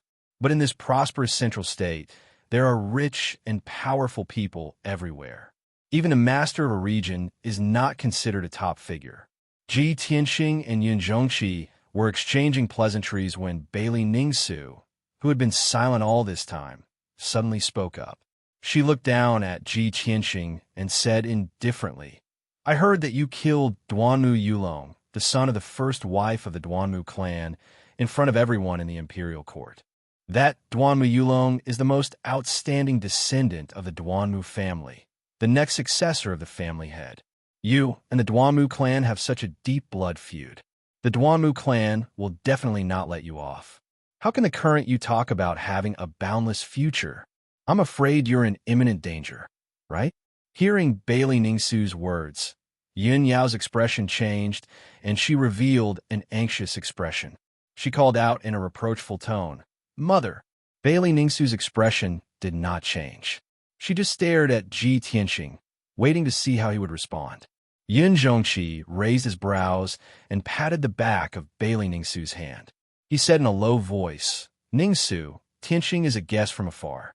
Although he did not say the second half of the sentence, it was clear that he was reminding Bailey Ningsu not to embarrass the guest too much.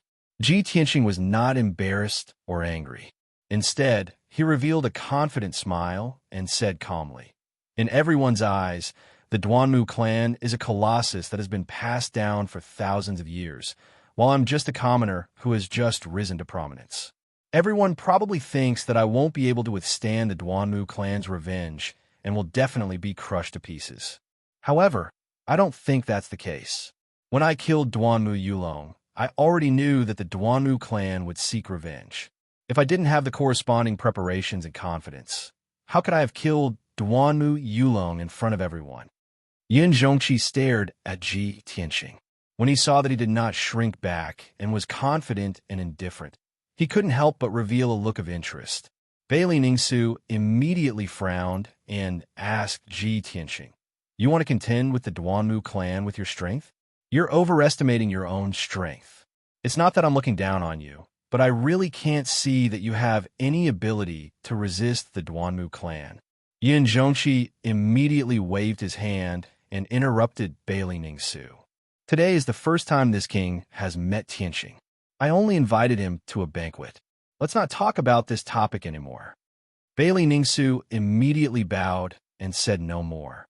Not long after, the banquet began. More than a dozen young and beautiful maids brought over many delicacies and nectar and placed them on the table in front of everyone. Although it was called a banquet, it was actually just a small family banquet. There were only Yin Zhongqi and his wife, Ji Tianxing, and Yin Yao.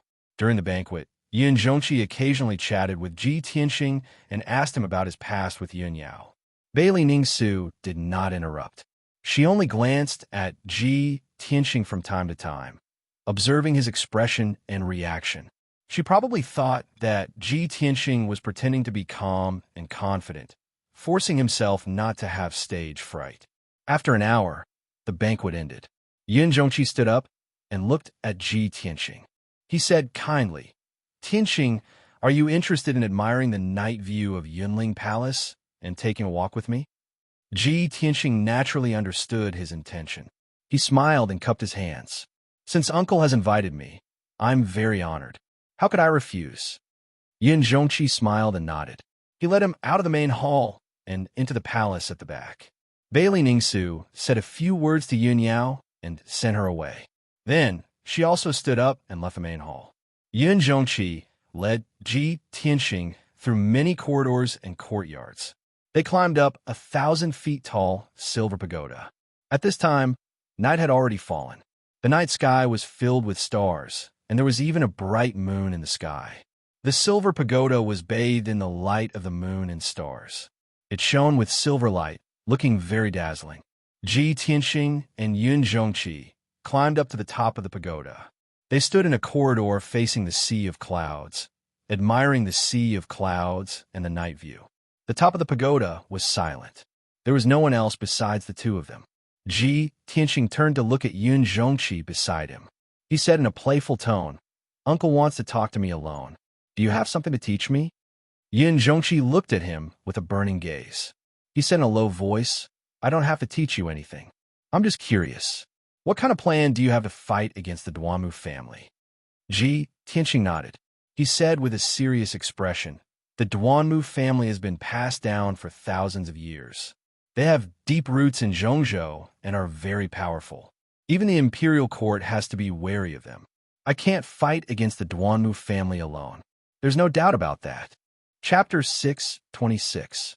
Hearing Ji Tianxing's words, Yin Zhongqi frowned and revealed a playful look. "Did Yao Yao tell you all this?" "That's right." Ji Tianxing nodded and said calmly. "However, even if Yao Yao didn't say it, it's not a secret. Everyone knows about it." Yin Zhongqi stared at him and asked in a low voice, "What? Do you mean to say that you want Cloud Soul Palace to protect you?" Ji Tianxing shook his head and said with a smile, "No, it's not Cloud Soul Palace protecting me. It's helping me. The Duanmu family and the Murong family have joined forces to fight against the Yun family. In the past 10 years, their actions have become more and more arrogant, and they've been pressuring the Yun family. If I'm not wrong, Uncle must be having a headache. However, even if the three great families have grudges against each other, they can't openly fight. Otherwise, it won't be good for anyone. But I'm different. I've already formed a blood feud with the Duanmu family. I can use all my strength to fight against the Duanmu family. If I can get rid of the Duanmu family, I can save the Yun family from its current predicament. This is definitely the result that you want to see the most. However, there's no free lunch in this world. If the Yin family wants to get out of this predicament, how can we just sit back and watch? So, we can work together to fight against the Duanmu family. If we work together, we'll both benefit, and if we don't, we'll both suffer. I believe that Uncle won't refuse, right?" Ji Tianxing's words were full of confidence and clear. His entire body exuded confidence and certainty. Yin Zhongqi stared at him and suddenly felt an indescribable aura from him. He couldn't help but admire him. Hee, it's just as I expected. You agreed to come to Cloud Soul Palace so easily. It's not as simple as just attending a banquet. You're here to rope in the Yun family and find help. Yun Zhongqi stroked his beard with a smile and nodded slightly in agreement. You're right. I do want to get rid of the Duanmu family as soon as possible and get rid of this number one enemy. Cloud Soul Palace can't fight against the Duanmu family. Otherwise, it will affect the human race's situation and even the situation of the Middle State. However, why should I believe your words? Ji Tianxing answered without hesitation. This is very simple. If I can successfully eradicate the Duanmu family, it will naturally be a good thing for Cloud Soul Palace. If my plan fails, I will be killed by the Duanmu family and Cloud Spirit Palace will not be implicated. No matter what, this will only be beneficial to the Yun family. Yun Zhongqi frowned and weighed the pros and cons for a moment before nodding solemnly and agreeing to this matter. Good. Since that's the case, I'll give you a chance. I'll leave this matter to you. Cloud Spirit Palace can secretly help and support you. As he spoke, Yun Zhongqi took out a dark gold token from his interspatial ring that had 5 colored clouds engraved on it and handed it to Ji Tianxing. This is my token, the Magic Cloud Medallion. If you need any help in the Central Continent, you can bring this Magic Cloud Medallion to the Yun clan. They will definitely do their best to assist you. In addition, if you encounter any life-threatening danger that you cannot resolve, you can also use the Magic Cloud Medallion to send message. I will save you once. Ji Tianxing held the Magic Cloud Medallion and sized it up for a moment before keeping it in his interspatial ring. He smiled and cupped his hands in respect. Thank you, uncle. Yun Zhongqi put his hands behind his back and looked down at the vast sea of clouds below the tower. He said with a serious expression, although I am willing to believe you and give you a chance to cooperate, you must be careful. However, you must act cautiously and not underestimate the Duanmu clan's power. The Duanmu family is entrenched in the greenwood city of the Mangu Forest and controls almost half of the elixir trade in the Central Continent. They can mobilize countless forces and powerhouses. Ji Tianxing listened attentively. When Yun Zhongqi was done, he nodded solemnly and said, Uncle, don't worry. I will not act recklessly and will not disappoint you. Good, that's good. Yun Zhongqi nodded in satisfaction and waved his sleeves. Then you may leave and rest early. Ji Tianxing bowed to him, turned around, and left the top of the tower. Not long after he left, a door at the end of the corridor opened. Bailey Ningsu, who was wearing a long dress, walked out of the room. She lightly walked to Yun Zhongqi's side and asked with a puzzled expression, Husband, although Ji Tianxing is talented in martial arts, he comes from a humble background and has no power to speak of. How can he fight against the Duanmu family with just his strength? How can you make a hasty decision to cooperate with him just based on a few words of his? Yun Zhongqi continued to stare at the vast sea of clouds. His expression did not change. His eyes were as deep as the starry sky and contained deep wisdom. He calmly said, Ningsu, you met him a few months ago. You should know better than me what he looked like at that time and what his strength is now. If he really comes from humble background and has no power to back him up, no matter how talented he is, how could he have such a shocking change in just a few months? Bailey Ningsu was stunned. She frowned and said, That's right. A few months ago, he was just an ordinary youth. Now, he has become the number one genius of the human race, the Tianqian region lord. Since ancient times, no one has been able to increase their strength so quickly in such a short period of time. But no matter how much of a genius he is, he needs time to grow. At the very least, he needs to reach the spirit refining realm to be able to fight against the Duanmu family. How could the Duanmu family give him time to grow? I'm afraid that in less than a month, he will be killed. Since ancient times, it was hard for a humble family to have a noble son. The main reason was that humble families did not have enough resources for their geniuses to cultivate. But there was another important reason. Humble geniuses did not have a strong power to protect them. If they were not careful, they would be killed in the cradle. So, if a humble genius wanted to grow, they would have to rely on a strong power for protection. Otherwise, they would have to keep a low profile to avoid provoking a strong enemy. In Bailey Ningsu's eyes, Ji Tianxing was a humble genius who did not have a strong background and went around causing trouble. He would die soon. Yun Zhongqi shook his head and said, Ningsu, your worries are reasonable. But how could Ji Tianxing not have anything to rely on? If he didn't have an expert behind him or a strong power to support him, how could he have grown so quickly? The monarch emperor is a wise and far-sighted sovereign. How could he let an 18-year-old like him become the overlord of a region? Now that the monarch emperor was mentioned, Bailey Ningsu did not say anything else. She could only nod in agreement. The monarch emperor is a supreme expert who has condensed a primordial spirit dharma idol. He can see the past, present, and future. Of course, the decisions he makes have deep meaning. Yun Zhongqi continued, Also, I used a secret soul technique to test Ji Tianxing. He is not pretending to be confident. He really has nothing to fear. From his body, I can feel an aura that even I am afraid of. I am very curious. Who is the expert or power behind him? Previously, he caused a huge storm in the imperial court. Soon, will he be able to cause a huge wave in the central state? My Yin family's future son-in-law cannot be a mediocre person. He must be a peerless genius. If he can really create a miracle and eradicate the Duanmu family, then I will recognize him as my Yun family son-in-law.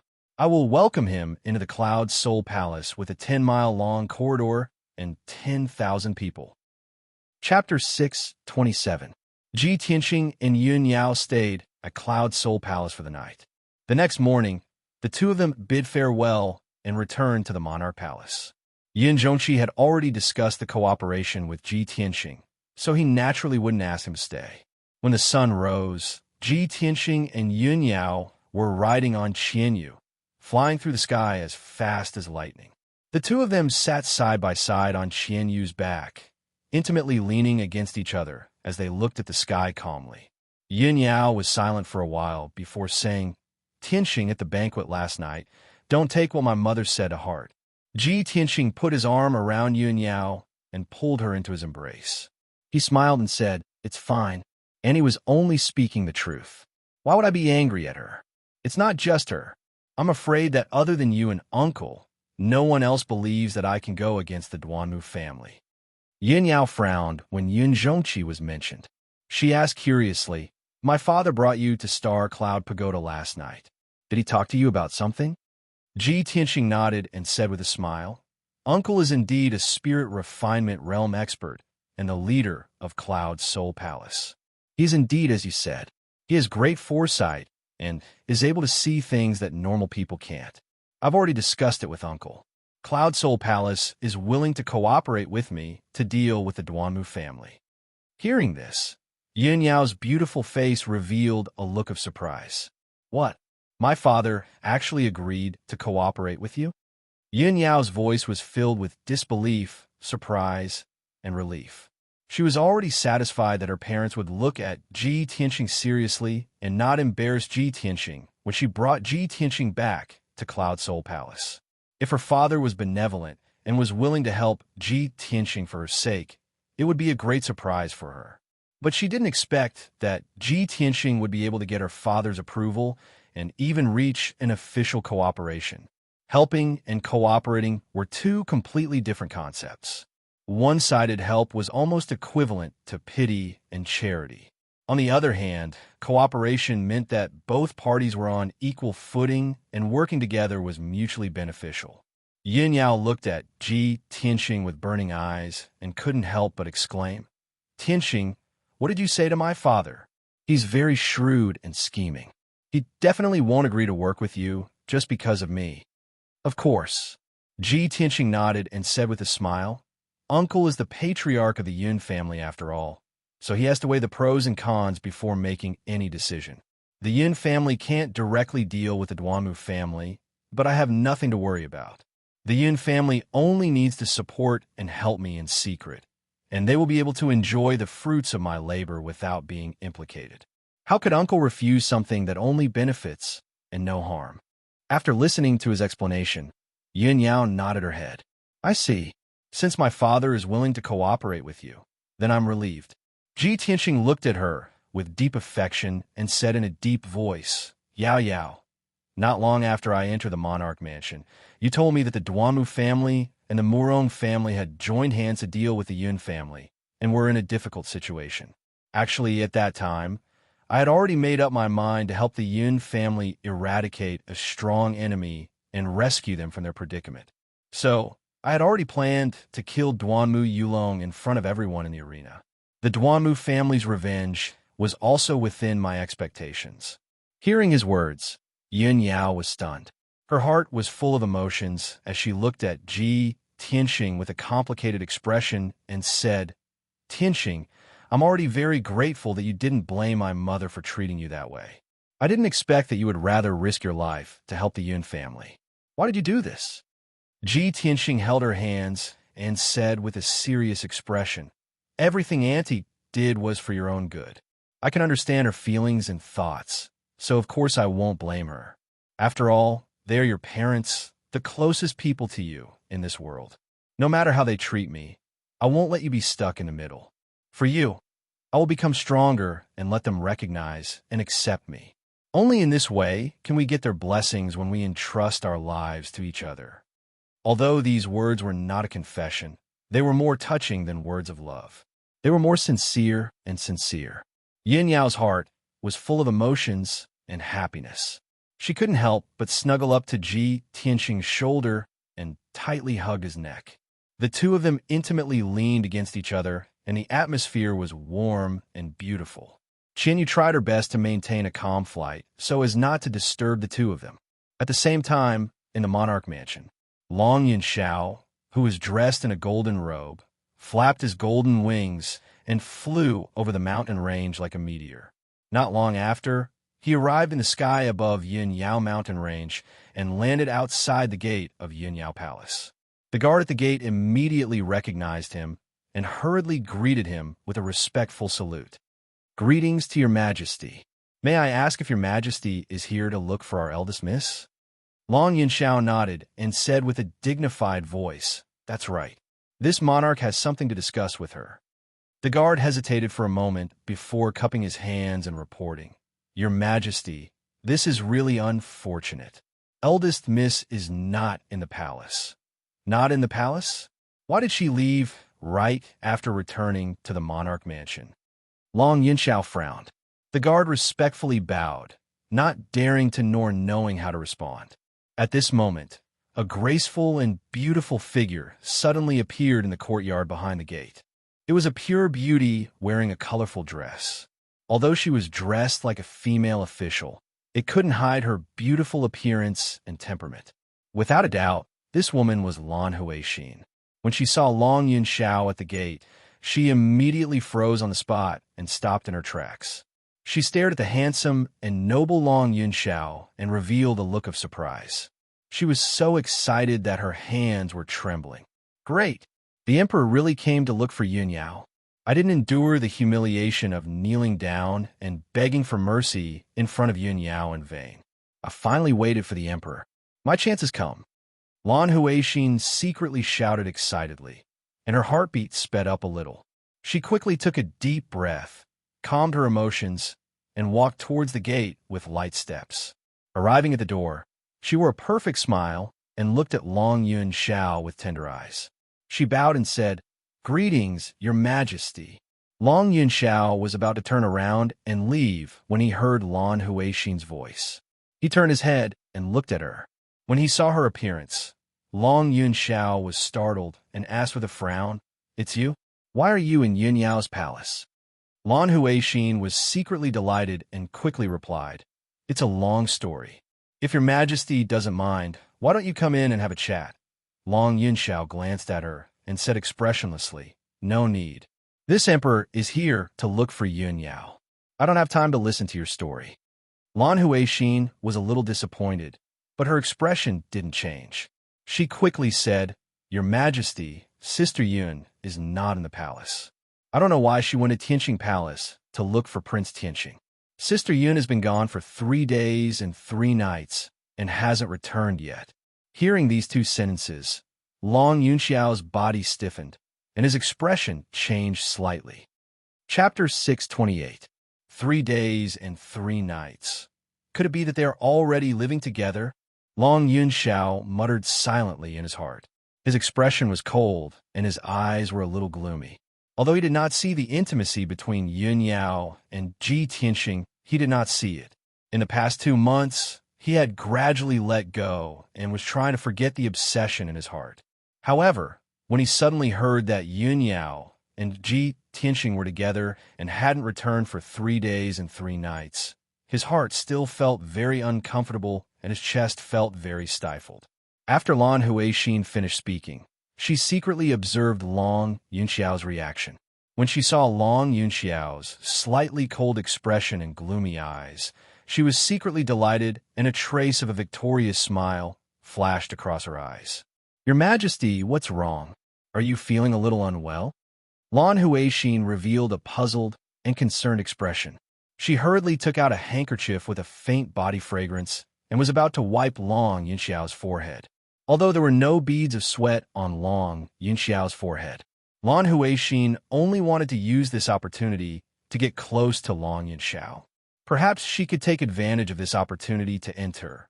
Long Yunxiao came back to his senses and glanced at her indifferently before turning to leave. Lan Huixin was stunned for a moment. Her slender hand holding the handkerchief stopped in midair and her expression stiffened. However, she immediately returned to normal and put away the handkerchief.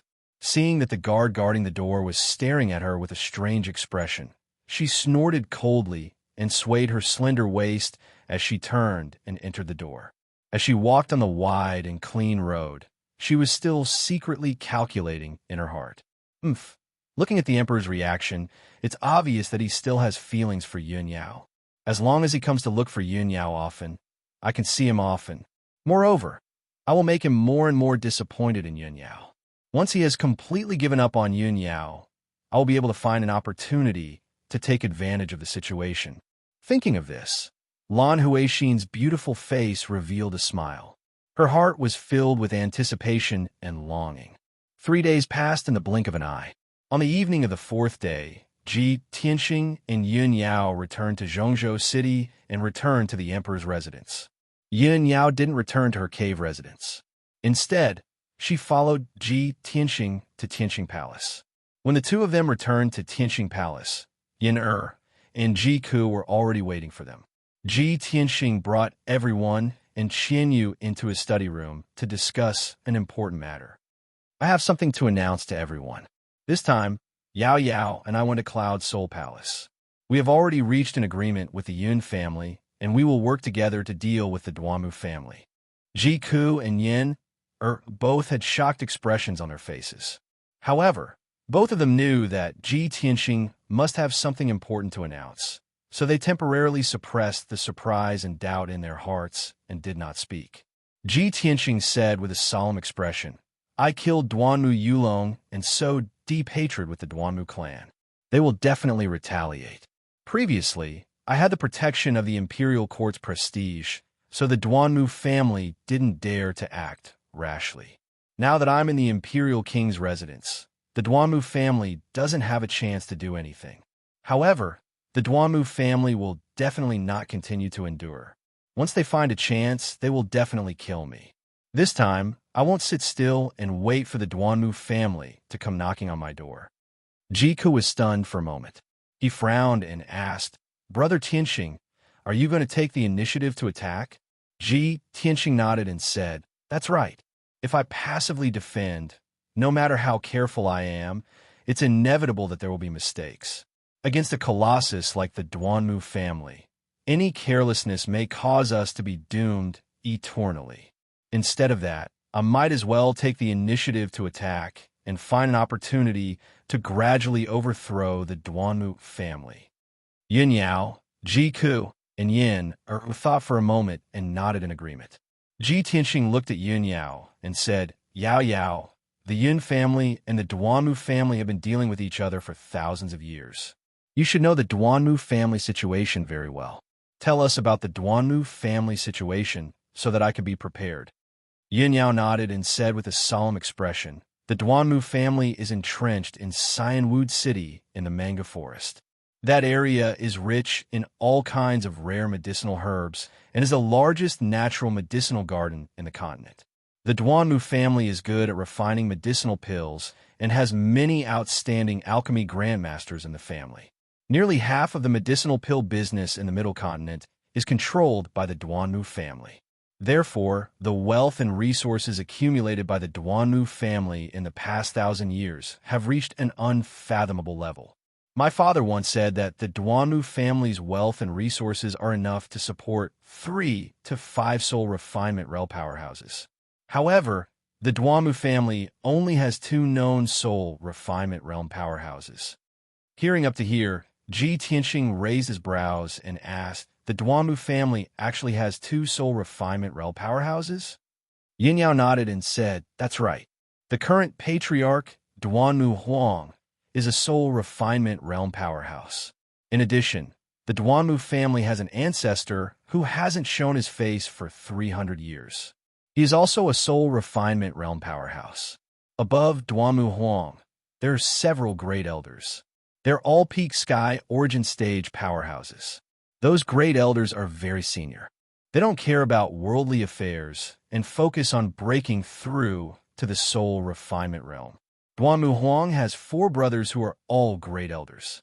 They are all above the 7th level of sky origin stage. They are in charge of the medicinal pill business in different areas. In the Middle Continent, the Duanmu family has a medicinal shop and a medicinal pill pavilion in every city. They are all guarded by sky origin stage powerhouses.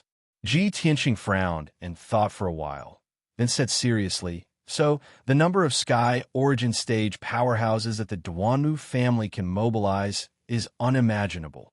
Yin Yao nodded seriously. Other than the sky origin stage powerhouses led by the Duanmu family, there are many first-rate and second-rate forces that depend on the Duanmu family. They are the vassals of the Duanmu family. Those first-rate and second-rate forces are all over the Middle Continent. They are from all kinds of clans. Although they're not a big threat, they are very difficult to deal with. Ji Tianxing waved his hand and said, no matter the Duanmu family's great elders or their businesses and forces, we can't touch them for now. Yao Yao, tell us more about the younger generation of the Duanmu family. All right, Yin Yao answered and said, as I said, Duanmu Huang has 4 brothers.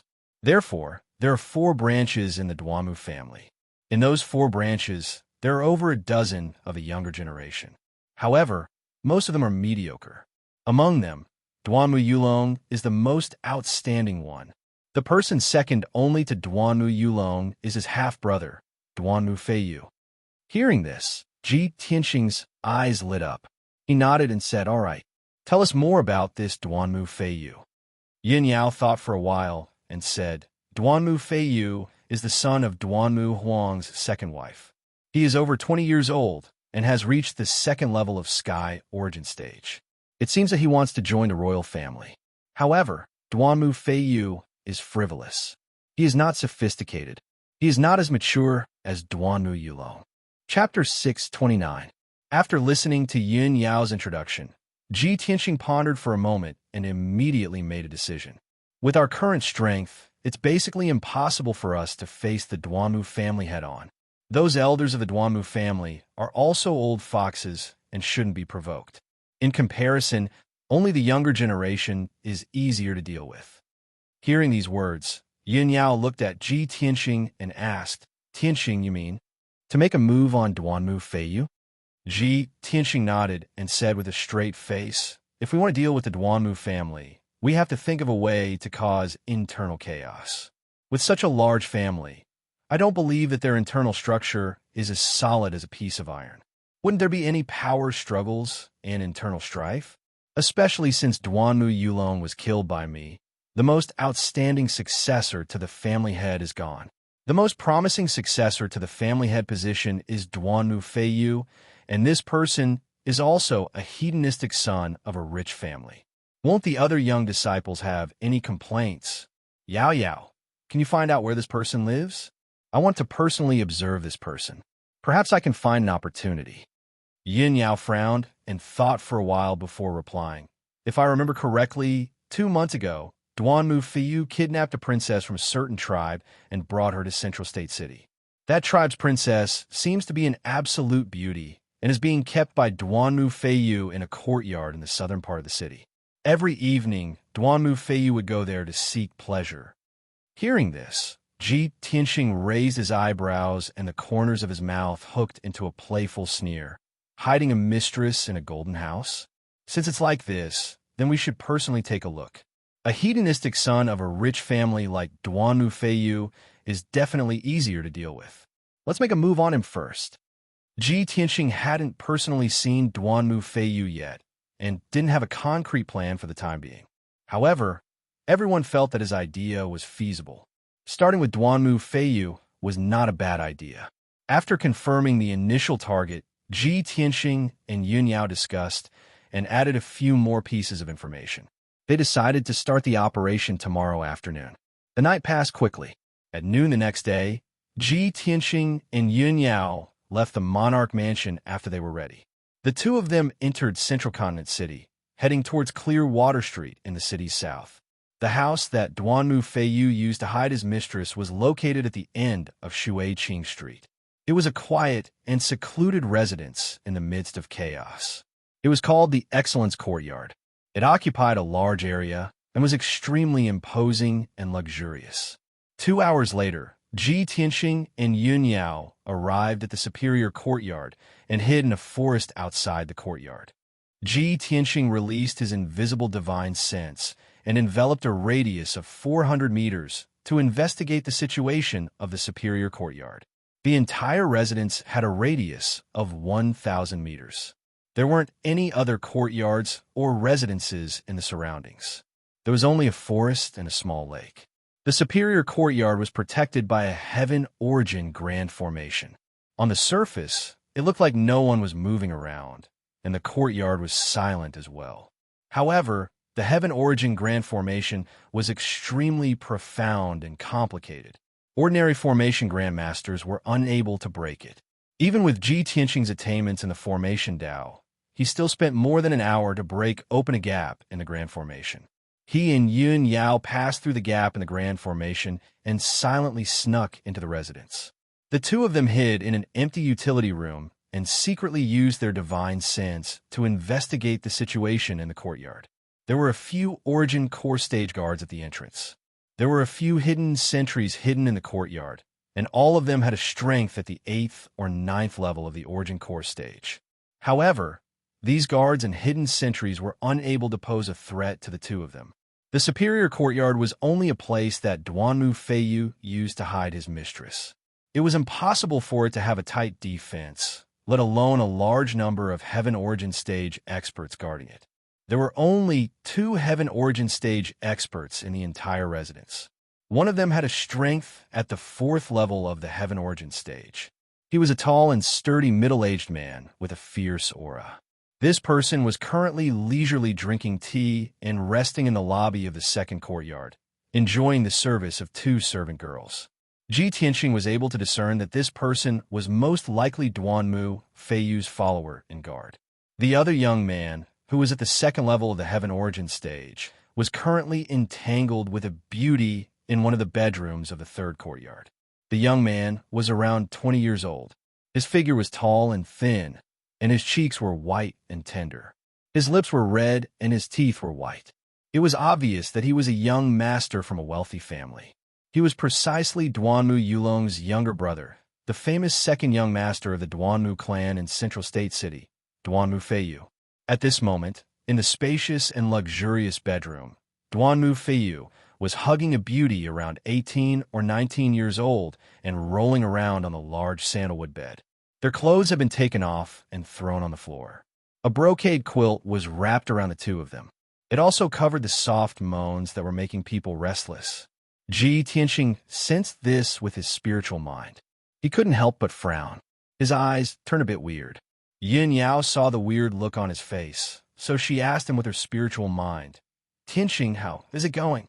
Have you found Duanmu Feiyu?" She had just reached the 1st level of the Heaven Origin Stage half a month ago. However, her spiritual mind could only sense 100 meters around her.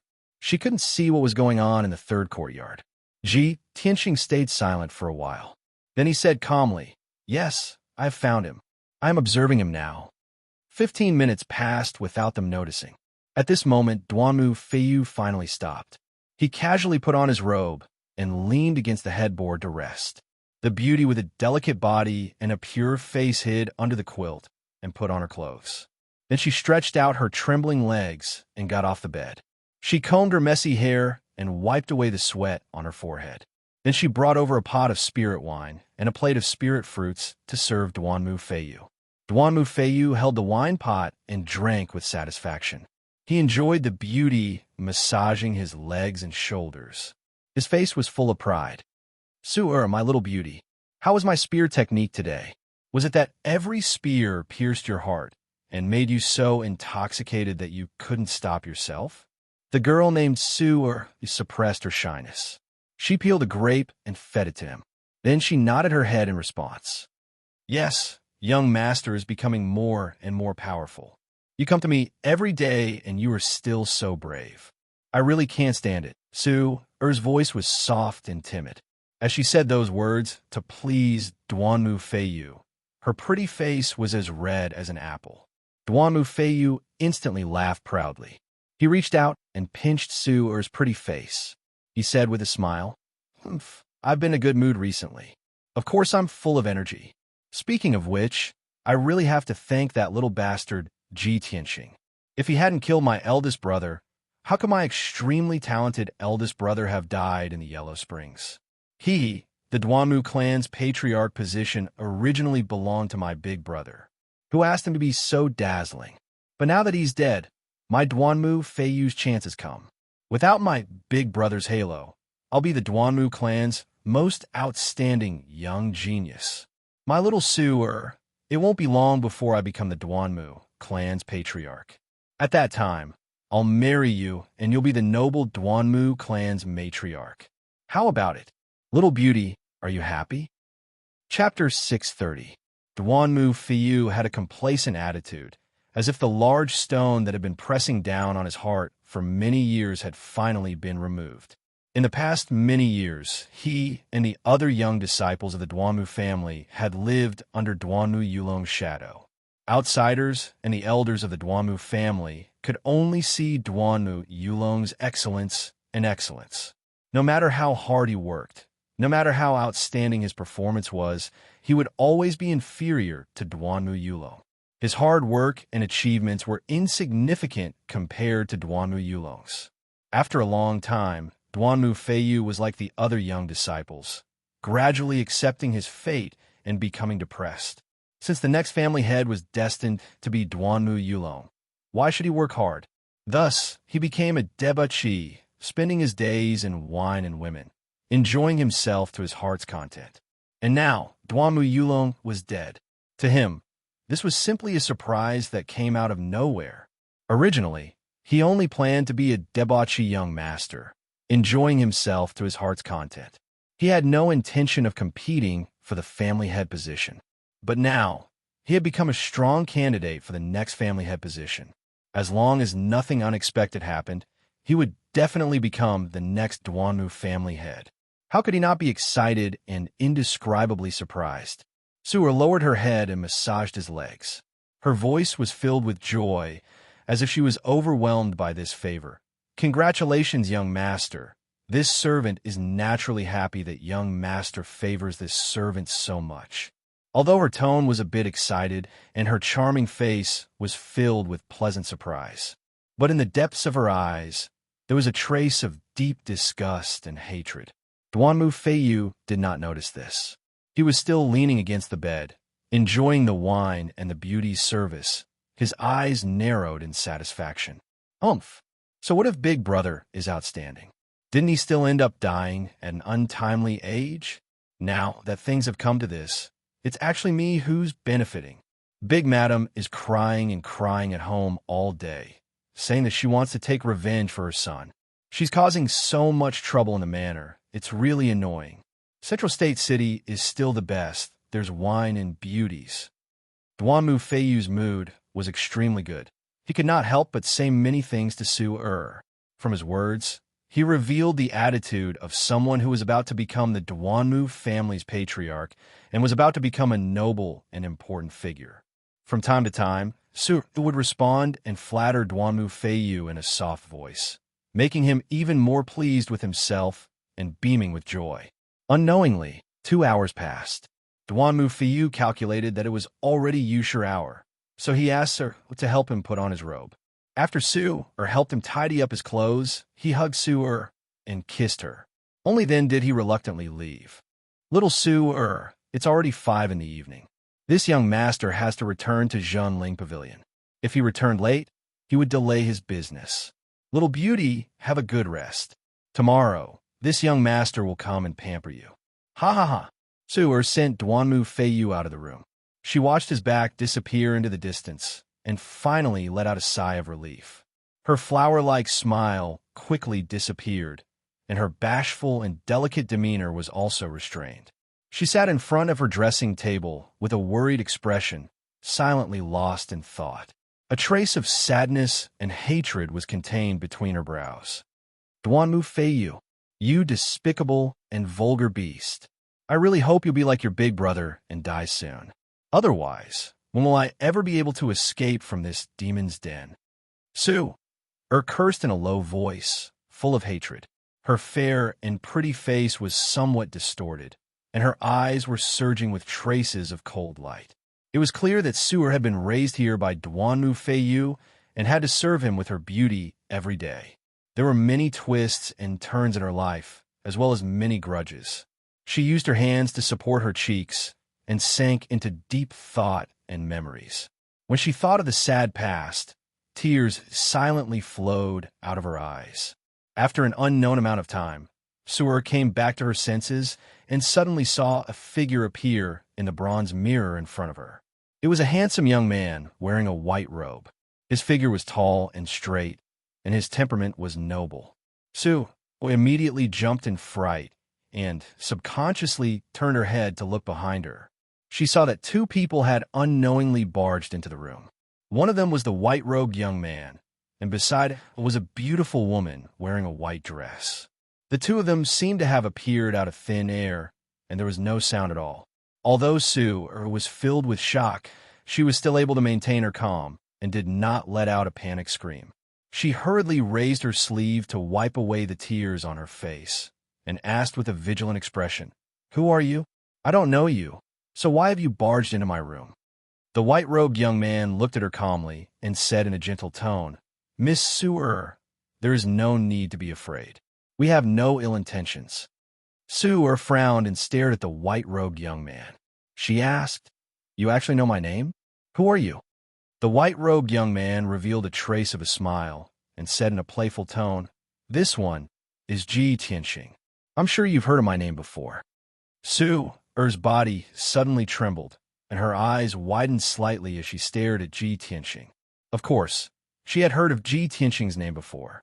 She knew that he was a peerless prodigy whose name spread throughout the Central Plains, the Honorable Tianshan Region Lord. Moreover, Duanmu Feiyu had just mentioned this name. Su felt a trace of fear in her heart, as well as a strong sense of doubt. She did not understand why Ji Tianxing had suddenly appeared, and why he had quietly barged into her room. However, Su quickly calmed down and said expressionlessly, "Young Master Ji is now a prominent figure in the Central Plains. How could I not know? However, I have never met young Master Ji before. Don't you think it's too rude for you to barge into my room?"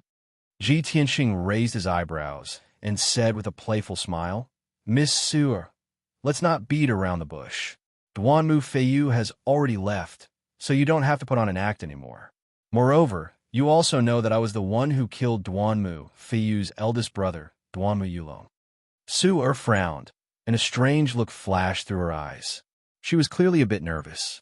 "Young Master Ji, what do you mean?" Ji Tianxing did not explain, and said with a serious expression, "Miss Su I heard that you are the princess of the southern Emoli tribe. Because of the great change in your tribe, you lost your home and were kidnapped by the Duanmu Feiyu. Although you serve the Duanmu Feiyu with a forced smile every day, in reality, you don't want to stay here. You just want to escape from the demon's den as soon as possible. Miss Su-er, am I right?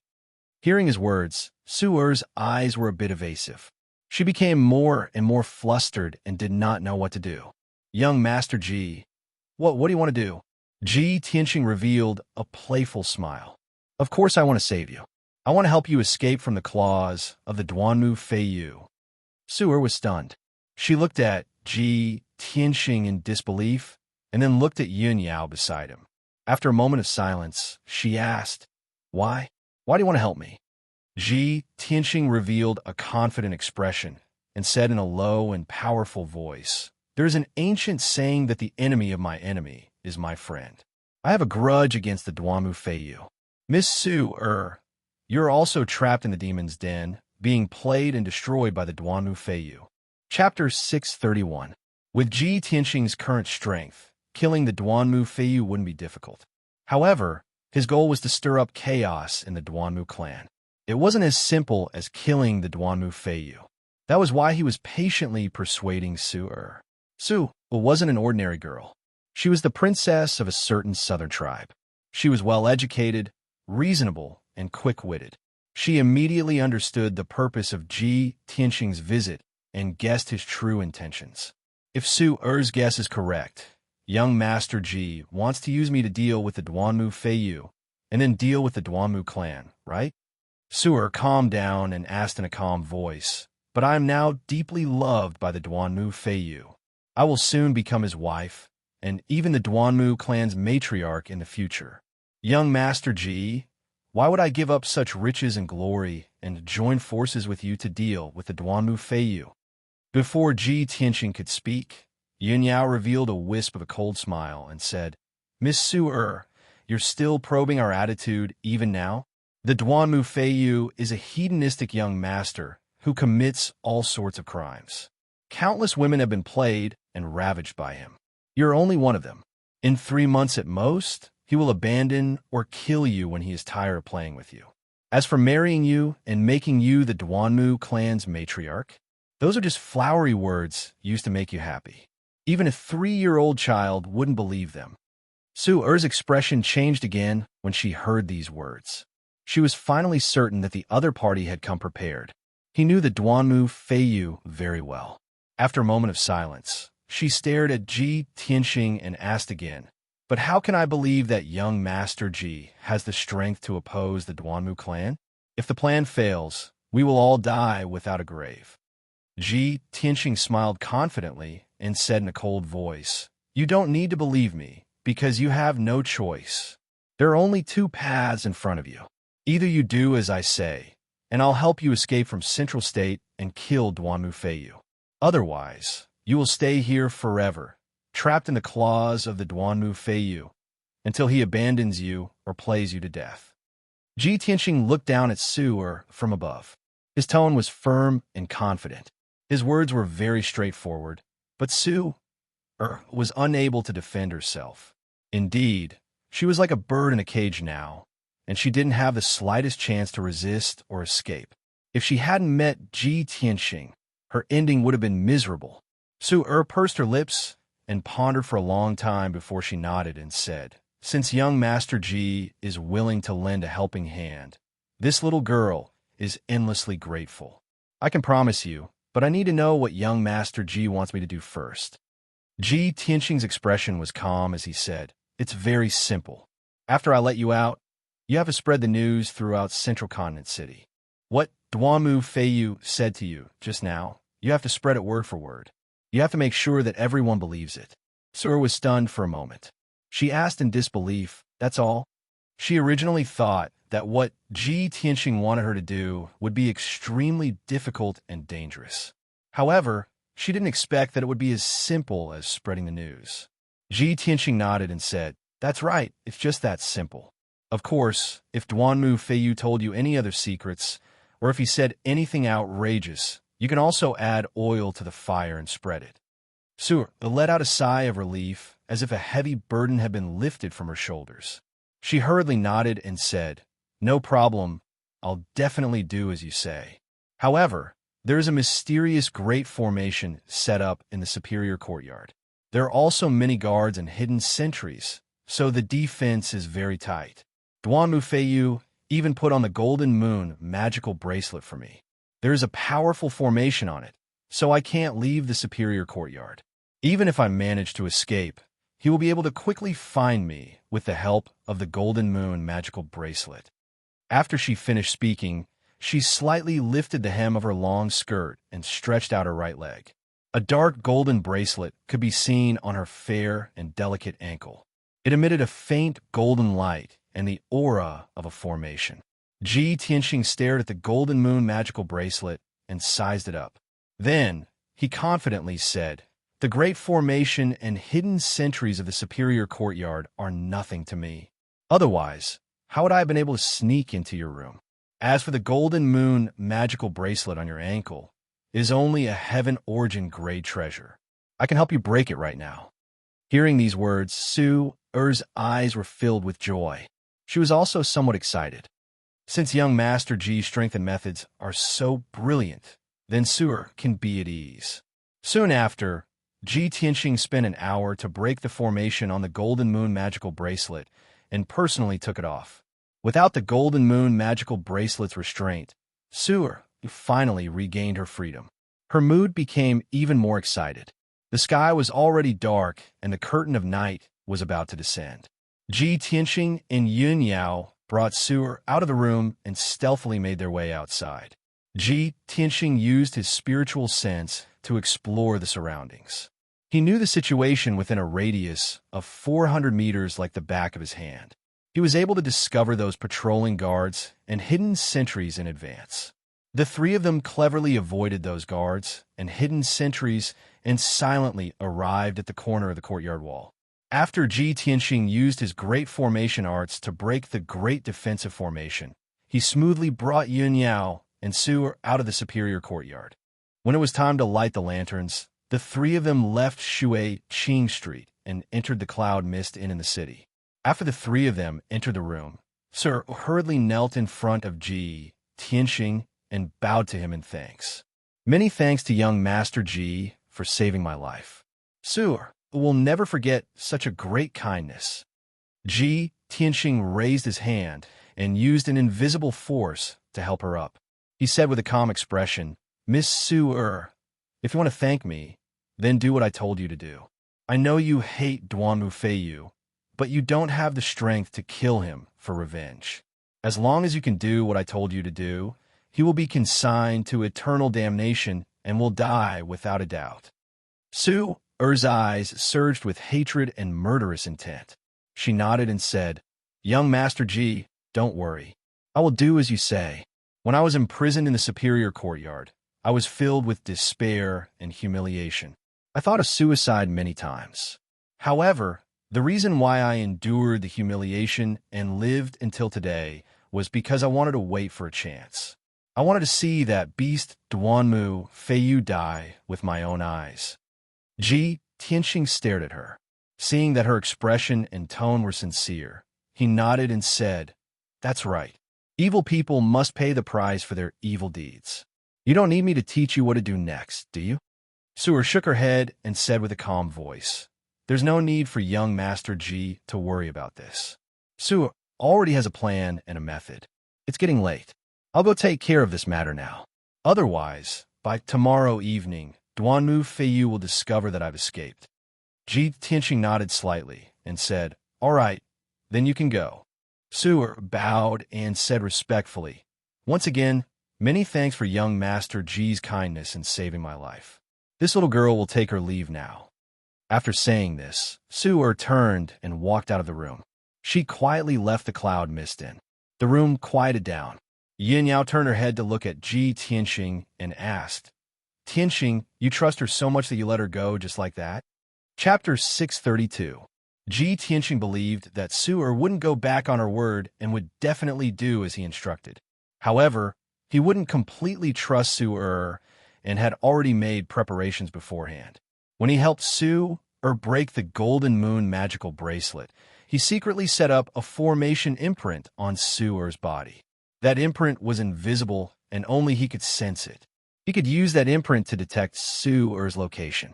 If Su kept her word and did what she promised, That imprint would naturally disappear after a few days. If Su'er secretly ran away, he could quickly capture her. Ji Tianxing explained to Yun Yao and smiled. In short, you don't have to worry. We just need to wait and see. Only then did Yun Yao relax. She nodded and said, I hope that Su'er can be of some use. Otherwise, we'll have alerted the enemy. Ji Tianxing raised his eyebrows and said with certainty, even if our first operation doesn't succeed, we can still find another opportunity. Duanmu Feiyu is a hedonistic young master. Who knows how many crimes he has committed and how many atrocities he has committed. If we use him as a breakthrough point, we'll definitely find a way to deal with him. The two of them chatted for a while before calming down. They both sat cross-legged on the bed and silently meditated to cultivate. The night passed by quickly. On the morning of the second day, Ji Tianxing and Yun Yao finished cultivating at almost the same time. The two of them used a secret technique to change their appearances and left the room together. When they reached the main hall of the inn, they saw a group of people gathered at the entrance. Everyone was staring at the wall at the entrance and whispering to each other about something. The two of them looked at each other and walked to the entrance with doubts in their hearts. They raised their heads and looked at the wall outside. They saw a large piece of Xian paper stuck to the wall. There were over 1,000 words written on the paper, and they were arranged into more than 10 lines. The second son of the Duanmu family's patriarch, Duanmu Huang, Duanmu Feiyu, is truly a despicable and shameless bastard. He's worse than pigs and dogs. 3 years ago, Duanmu Feiyu took a fancy to the daughter of the Yu family in Central State City. He tried to force her several times, but failed, so he plotted against the Yu family. The Yu family was completely exterminated. Only the daughter was left alive, but she was kidnapped by Duanmu Feiyu. After 3 months of torture, she was cruelly killed. 2 years ago, Duanmu Feiyu was responsible for the destruction of Tianfeng Lu in Xiang City and the murder of nearly 1,000 people. The Duanmu Feiyu and Duanmu Feiyus killed Duanmu Feiyu. Duanmu Feiyu. Duanmu Feiyu tried to buy the Duanmu Feiyu's Duanmu Feiyu and by the Duanmu Feiyu. In the past 2 years, there had been 3 young ladies who had mysteriously disappeared in the Waterplane City. No one knew if they were dead or alive, and no one knew if they were dead or alive. He was greedy for beauty, so he secretly sent people to kidnap the 3 young ladies and imprison them in the Superior Courtyard on Shuiqing Street. He took turns to play with and ravage them. After a few months, he killed all 3 of them. When Ji Tianxing and Yun Yao saw the contents of the paper, a sneer flashed in their eyes. There was no doubt that the 1,000 words on the paper were all about the crimes committed by the Duanmu Feiyu. However, among the dozen or so crimes, the last few were the most important and the most interesting. Over the past 5 years, Duanmu Feiyu has taken advantage of his position to fill his own pockets and wantonly take over the Duanmu family's businesses and resources to squander and enjoy himself. Especially after Duanmu Yulong was killed, Duanmu Feiyu became even more unbridled. He had already secretly seized 16 pill workshops and manors, and their value was immeasurable. After Duanmu Yulong died, Duanmu Feiyu was pleasantly surprised. He spent his days indulging in sensual pleasures and indulging in drunken pleasures. Duanmu Feiyu even thought that he could replace Duanmu Yulong and become the next head of the Duanmu family. He was always complacent and considered himself as the successor of the family. Over 1,000 words were written on the paper, announcing all the evil deeds of the Duanmu Feiyu to the public. Moreover, the words that the Duanmu Feiyu said in the Superior Courtyard yesterday were also written on the paper. Ji Tianxing and Yun Yao both understood that this matter was definitely done by Su'er. There were more than 30 people surrounding the entrance, and most of them were the common people of Central State City. After everyone finished reading the contents of the paper, they all revealed shocked expressions and disgust with righteous indignation. I really didn't expect that not only was second young Master Duanmu a hedonistic playboy, but he also did so many cruel and evil deeds. The 10 or so tragedies mentioned here all happened in recent years. I didn't expect that they were all done by the Duanmu Feiyu. That's right. With the power of the Duanmu family, wouldn't it be easy for them to exterminate those small families? Too cruel. That bastard Duanmu Feiyu simply isn't human. There were many rumors in the past that said that Duanmu Feiyu had done many outrageous things. His evil deeds aren't limited to just these. Duanmu Feiyu is simply a bastard. His big brother just died not long ago. Not only is he not in a hurry to take revenge for his big brother, he even claps his hands and applauds. He is simply inhumane. This fellow is the second young master of the Duanmu family, yet he actually filled his own pockets and embezzled his family's assets and resources. This kind of person simply deserves to die. I just came from the southern part of the city. I saw that the streets, alleys, restaurants, and tea houses were all pasted with these papers. Many people were discussing this matter. Who pasted these papers? Who has such guts? Could it be that they aren't afraid of death? The people of the Duanmu family are too arrogant and despotic, especially the young masters of Duanmu, Feiyu's generation. Each one of them is more vicious than the other. Of course, it would arouse the anger of the people. The discussions of the people entered the ears of Ji, Tianxing, and Yun Yao. The two of them looked at each other and then quietly left the crowd. They continued to walk along the main street. 2 hours later, the two of them passed through several streets and alleys. They saw that the streets, restaurants, tea houses, and other places with many people were all pasted with similar posters. Every poster would attract the attention of many people, creating heated discussions. Duanmu Feiyu was also cursed and condemned by many people. In a single night, tens of thousands of posters appeared out of nowhere in Central State City. They were pasted on the streets and alleys, as well as places where people gathered. In just half a day, more than half of Central State City's people were alarmed. Countless people went to look at these posters. They angrily discussed and cursed. Central State City was in an uproar. All kinds of rumors and slanders flew everywhere. The people's complaints were everywhere. Their hatred for the Duanmu family rapidly increased. Duanmu Feiyu also became notorious. He became a demon that countless people hated and loathed. Even though the Duanmu family's people found that the situation was bad, they quickly sent out large amounts of people to tear down these posters in the city. However, there were just too many posters in the city. Even if the Duanmu family's people had 3 heads and 6 arms, they couldn't quickly remove them. In addition, many people had already seen the posters. Through word of mouth, the news had already spread. Chapter 633. When the curtain of night was about to descend, Ji Tianxing found Su Er's hiding place. Last night, Su Er had sent people to post over 60,000 notices in the city. After finishing this matter, she found an old courtyard in the northern part of the city and hid there. Today, Central Continent City was abuzz with activity. She hid in the courtyard the entire day, silently waiting for news. When Ji Tianxing found her, she was first filled with shock and disbelief. However, she quickly calmed down, roughly guessing the reason. I hid so well. How could Ji Tianxing find me so quickly? It seems like he still doesn't trust me enough. He definitely left some kind of imprint on my body. Or perhaps his influence is extremely great, so he could easily find my tracks. Regardless of the result, it made Su Er feel a bit of restraining fear towards Ji Tianxing's methods. Ji Tianxing saw that her attitude was a bit vigilant and restraining fear, so he went straight to the point. Miss Su Er, you've done very well. Right now, the citizens of the city are all discussing the Duanmu family and the Duanmu Feiyu. You've already fulfilled your promise, so it's not convenient for you to continue staying in Central Continent City. The Duanmu Feiyu will quickly find out that it was you who did it. When the time comes, they will definitely hunt you down and kill you. However, don't worry, I will think of a way to send you out of the city to a safe place.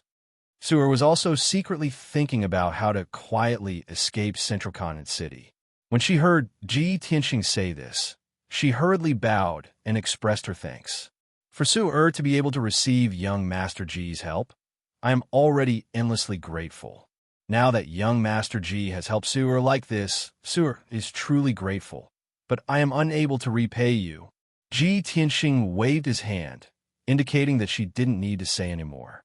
Then, he used a secret technique to change her facial features and appearance. After changing her appearance, Su changed into a cotton dress and hairpin. Her entire temperament completely changed. Even those who knew her wouldn't be able to recognize her that easily. After the preparations were complete, Ji Tianxing brought Su out of the old courtyard, hurrying towards Central Continent City's northern city gate. The North City Gate was the most deserted of the 4 city gates. There were fewer guards, and their defensive power was slightly weaker. Ji Tianxing brought Su and successfully passed through the inspection of the city gate guards, leaving Central Continent City. The two of them stopped at the foot of a small mountain outside the city. There was no sign of human habitation within a radius of 10 miles. Under the night sky, the small mountain was silent. Ji Tianxing summoned Qian Yu and instructed, "Qian Yu, escort Miss Su out of Central State City. You must escort her to a safe place." Qian Yu naturally nodded in agreement. Su bowed deeply to Ji Tianxing, then rode Qian Yu into the sky and left at lightning speed. Ji Tianxing turned around and returned to Central State City, hurrying towards the Cloud Mist Tavern. 2 hours later, he returned to his room on the 3rd floor of the inn. Yin Yao had already been waiting in the room for a long time. When she saw him return, she hurriedly asked, "Tianxing, what's the situation?" Ji Tianxing nodded and said, "Don't worry. Everything has been taken care of. I had Qian Yu send Miss Su away. Now we just need to watch the situation develop. I want to see how the Duanmu family will deal with this matter." Yin Yao frowned slightly and said with a bit of worry, "Tianxing, will this really work? Although the common people in the city are discussing spiritedly and spreading many rumors, damaging the Duanmu family's reputation, the Duanmu family will definitely suppress the matter. But the Duanmu clan will definitely think of a way to suppress the storm. At most, Duanmu Feiyu will be punished, but he won't suffer too much loss." Ji Tianxing shook his head. He looked at her and said with a certain tone, "Yao Yao, the Duanmu family will definitely suppress the rumors and won't let the common people stir up any trouble. However, this time, the Duanmu Feiyu will definitely not have it easy. He wantonly embezzled the Duanmu family's assets. Even if the Duanmu Huang turns a blind eye and doesn't punish him, what about Duanmu Yulong's mother? As the saying goes, a mother's status depends on her son. The first madam relied on her son, Duanmu Yulong, to sit firmly in the position of the Duanmu family's matriarch. Now that Duanmu Yulong is dead, Duanmu Feiyu is happy and wants to replace Duanmu Yulong's position. How can the first madam swallow this anger? Whether it's for her own position or to vent her anger, the first madam will not let the Duanmu Feiyu go." After listening to his analysis, Yin Yao nodded in agreement. "Yes, that's true. Actually, it's not just the Duanmu family. All the great families have this kind of problem. In order to fight for power and fame, brothers turn against each other, and the madams of each branch scheme against each other. Even the maids and servants have to form cliques and suppress each other." Speaking of this, Yin Yao's tone was a little emotional. It seemed like she was deeply touched. Ji Tianxing looked at her and asked with concern, "What's wrong? Could it be that you also have this kind of trouble in Cloud Soul Palace?" Yin Yao nodded and said, "Cloud Soul Palace is not an immortal's cave abode. Of course, it's not an exception. However, I have always kept a respectful distance from scheming against each other. Those things are handled by my mother. Also, I rarely stay in Cloud Soul Palace. None of the children of the same generation have bad blood with me. At least, no one dares to scheme against me." Ji Tianxing smiled and said in a playful tone, "Don't worry. If anyone dares to scheme against you, I will settle the score with them one by one." Yin Yao rolled her eyes at him. Don't bother with these trivial matters. You can't delay your cultivation, right? What do you plan to do next?" Ji Tianxing stopped joking and said seriously, "I will continue to stay in the city and observe the situation. At the same time, I will also gather information. As for the next step, I will have to see how the Duanmu family reacts. However, Yao Yao, you have to return to the monarch residence. You can't move with me anymore. After all, you represent Cloud Soul Palace. If your identity is exposed, Cloud Soul Palace will be dragged in." Yin Yao didn't want to leave. She only wanted to fight with him and work together to deal with the Duanmu family. However, what Ji Tianxing said was very reasonable, and it was a very important matter.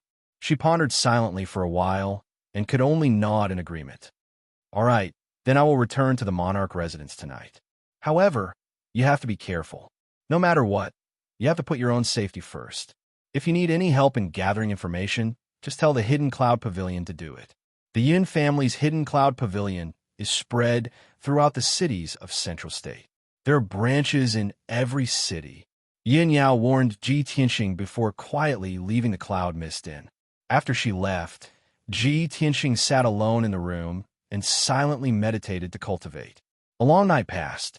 At dawn the next day, Qian Yu finally rushed back to the cloud mist in and flew into the room. Old Ji, I'm back. I've already followed your orders and sent Miss Su Air to a safe place. Hearing Qian Yu's voice, Ji Tianxing ended his cultivation and opened his eyes. Amen, very good. He nodded slightly and said in a low voice, Go back to the 100 Treasures brocade pouch and rest. I want to gather information about the Duanmu family's movements before I decide what to do next. Chapter 634. In the depths of the mango forest, 100 miles to the north of Greenwood City, there was a towering mountain thousands of feet high. The Duanmu family's mansion was located at the peak of the mountain, hidden by the clouds and mist. There were more than a dozen ancient and majestic palaces and rows of exquisite and elegant buildings on the mountain peak. The Greenwood Palace, facing the plaza at the peak of the mountain, was the Duanmu family's main palace and meeting hall. Every time Duanmu Huang discussed important matters with the elders in attendance, they would hold a meeting in the main hall of the Greenwood Palace. It was early in the morning, and there were more than a dozen Duanmu family experts in the main hall. They were discussing an important matter. Sitting on the main throne in the main hall was a skinny middle-aged man with a goatee. He was the family head, Duanmu Huang. Duanmu Huang was silent, but his face was gloomy and there was a hint of anger between his brows. There were 12 experts standing on both sides of the main hall. They were the Duanmu family's elders and leaders. In addition, there was a handsome young man with red lips and white teeth. He was kneeling in the middle of the main hall. This young man was Duanmu Feiyu. The atmosphere in the main hall was a bit stifling, just like the hazy sky outside. The elders and leaders were silent on the surface, but they were secretly discussing something with their spiritual senses. At this time, Duanmu Huang picked up a notice with over 1,000 words on it from the table in front of him. He waved his hand and threw it at Duanmu Feiyu. Swoosh! The light yellow paper landed in front of Duanmu Feiyu and spread out on the ground. The scarlet words on the paper were clear. Duanmu Huang frowned and slammed the table with a face full of anger. He shouted in a deep voice, You bastard, look at the stupid things you've done. In one night, tens of thousands of notices appeared out of thin air in Central State City, covering the streets and alleys. Now, all the people in the city are talking about you, and all the powers are rejoicing in your misfortune. Who knows how many people are laughing at our Duanmu family? You unfilial son, do you want to anger me to death? Duanmu Feiyu was scolded harshly, but he was full of grievances and tried his best to defend himself. Father, how can you believe in this kind of baseless rumor and slander? Our Duanmu clan is a big tree that attracts the wind, attracting the covetous eyes of countless opponents and enemies. Who would have thought that the opponent this time would be so despicable to actually use such a despicable method that only mortals would use? Before he could finish, Duanmu Huang shouted again, Shut up, you bastard! Don't you know what you've done wrong? Your elder brother was killed by Ji Tianxing, and his corpse hasn't even turned cold yet. You haven't even taken your revenge, yet you're indulging in debauchery outside. Where's your decency? Duanmu Feiyu hurriedly explained, Father, Big Brother was killed, and I hated that little bastard, Ji Tianxing, very much. I wish I could cut him into pieces. But didn't you hand this matter over to the elders to handle?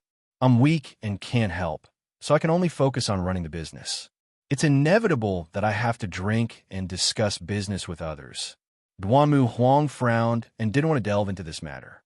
He asked again, Then how do you explain the matter of you filling your own pockets and embezzling the clan's property? Duanmu Feiyu, of course, refused to admit it and evaded all the blame. Father, as the second young master of the Duanmu clan, how could I do something like embezzlement and embezzle the clan's property? These were all made up by those despicable people to deliberately slander me and tarnish the Duanmu clan's reputation. How can you believe? Before Duanmu Fiyu could finish, a clear and dignified voice suddenly came from the entrance of the main hall. Shut up! Hearing this voice, Duanmu Huang and his son, as well as the elders and managers, all turned to look at the entrance of the main hall. Two graceful silhouettes stepped through the door and walked into the hall. The first to enter the main hall was a woman wearing a long brocade dress with a jade hairpin and a golden crown. She looked like she was in her 30s. She had a beautiful face and a graceful temperament. She had a dignified aura that came from someone who had been in a high position for a long time.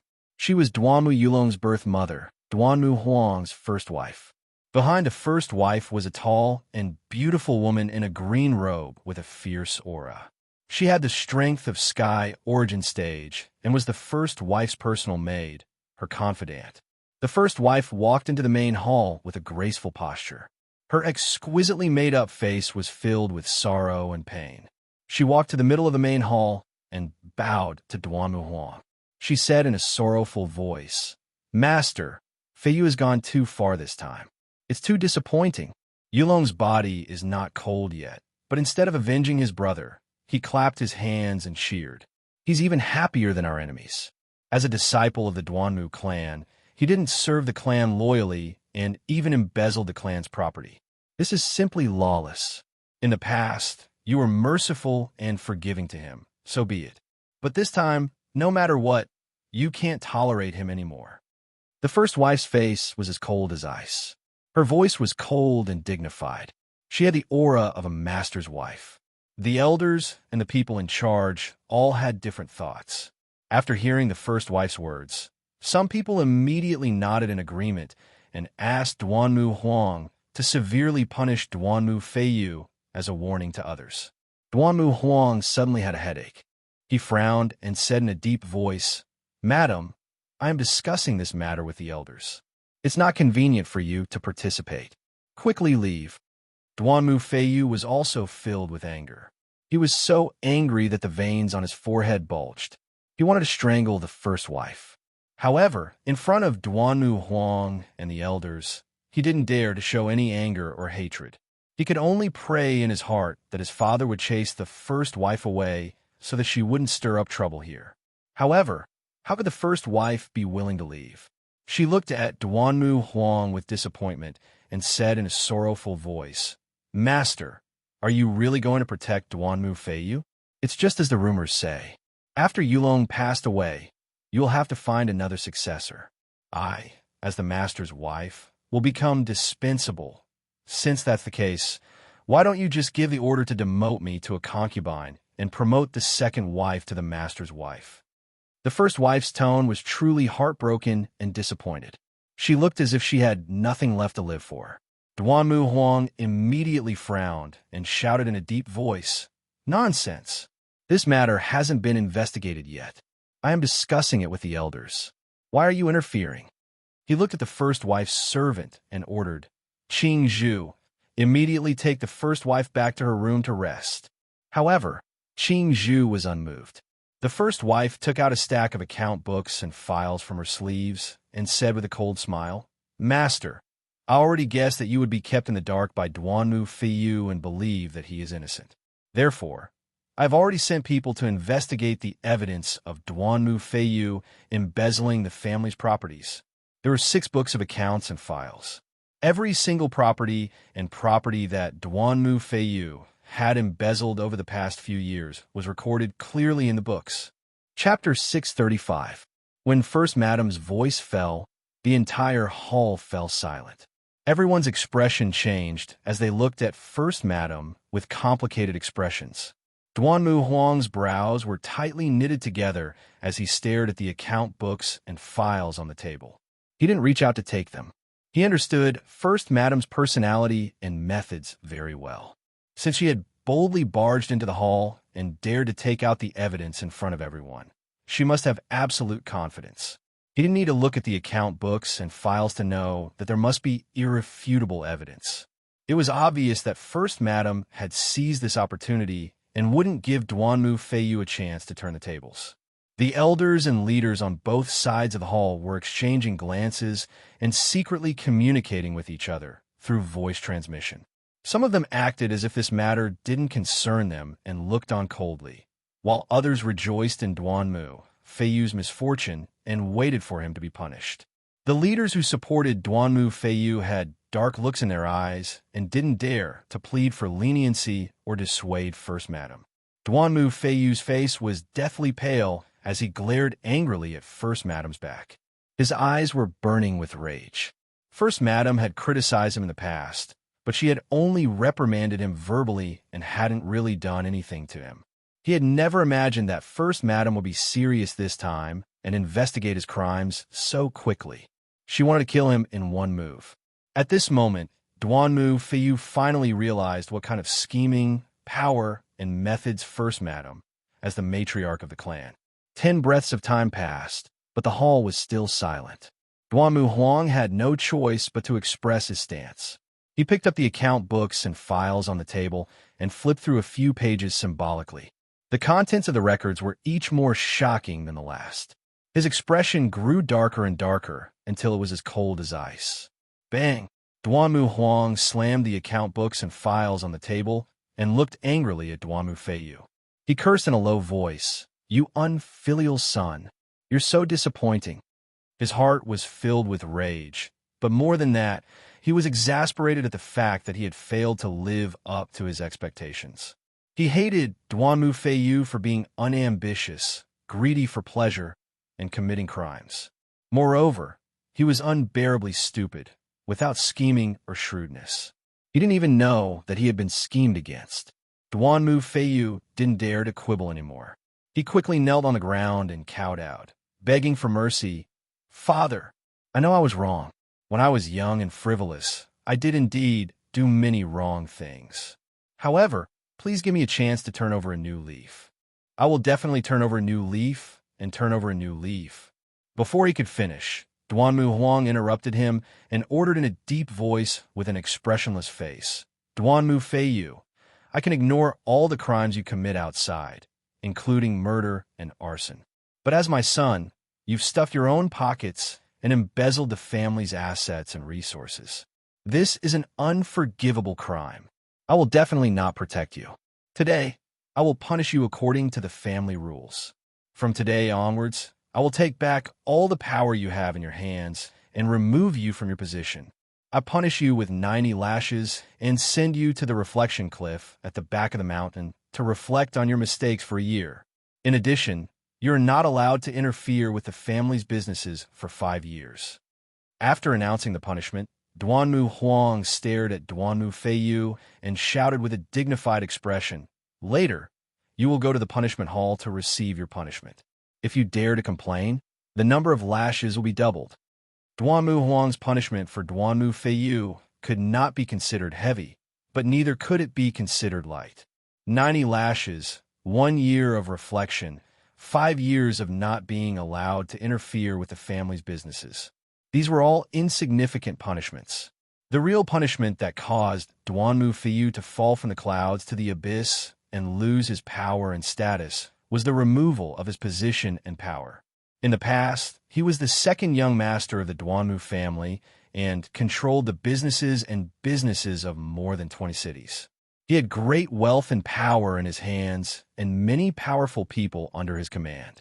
But from today onwards, he could only be an idle young master and obediently stay at home to cultivate. He would never be able to stir up trouble again. After everyone heard Duanmu Huang's punishment, they all revealed complicated expressions. First Madam had achieved her goal, so of course she was satisfied. She bowed to Duanmu Huang and said, "Master is indeed fair and just. Such a decision is enough to convince everyone." After she finished speaking, she bowed to Duanmu Huang and left the main hall with Qingzhu. Some of the elders and leaders rejoiced in Duanmu Feiyu's misfortune, while others secretly sighed. However, no one dared to oppose Duanmu Huang's decision, and no one pleaded for Duanmu Feiyu. Duan Mu Feiyu knelt in the main hall with a pale face. His heart was filled with anger and despair, and his whole body trembled. But what was done could not be undone. He could only suppress his anger and silently stand up. He bowed to Duanmu Huang and left the main hall. 2 hours later, Duanmu Feiyu staggered out of the torture chamber. He was supported by 2 attendants and struggled to walk back to his residence. Just now, he had suffered 90 lashes in the torture chamber. He was in so much pain that he wished he was dead. The torture chamber used the wind, fire, and thunder whip, a heavenly origin level magic weapon. Every lash of the whip contained the violent and fierce power of wind and thunder. It was like the cutting of a sword, causing people to be in so much pain that they wished they were dead. Even though Duanmu Feiyu was at the heavenly origin level, after 90 lashes, his skin and flesh were lacerated and he was dripping with blood. The pain that seeped into his bone marrow still made him shudder when he thought about it. He limped along the bluestone path. His face was as white as paper and his mind was very weak. He looked very miserable. On the way back to his residence, he was cursing fiercely in his heart. "First, madam, that damned thing. She is too vicious. I didn't expect her to be so vicious. If she hadn't hit me while I was down, how could I have ended up like this? And that bastard who put up notices all over the city to secretly plot against me. Don't let me find out who you are. Otherwise, I will cut you into 8 pieces and burn your bones to ashes." Duanmu Feiyu did not blame Duanmu Huang for making such a decision. He knew that his father, Duanmu Huang, was already doing his best to protect him. This punishment was not excessive. He only hated First Madam for taking the opportunity to make things difficult for him. He hated the person who was plotting against him even more. After a while, Duanmu Feiyu returned to his residence. The maids had already spread out the brocade bedding on the bed and supported him to lie down on the bed to rest. His entire back was badly mutilated.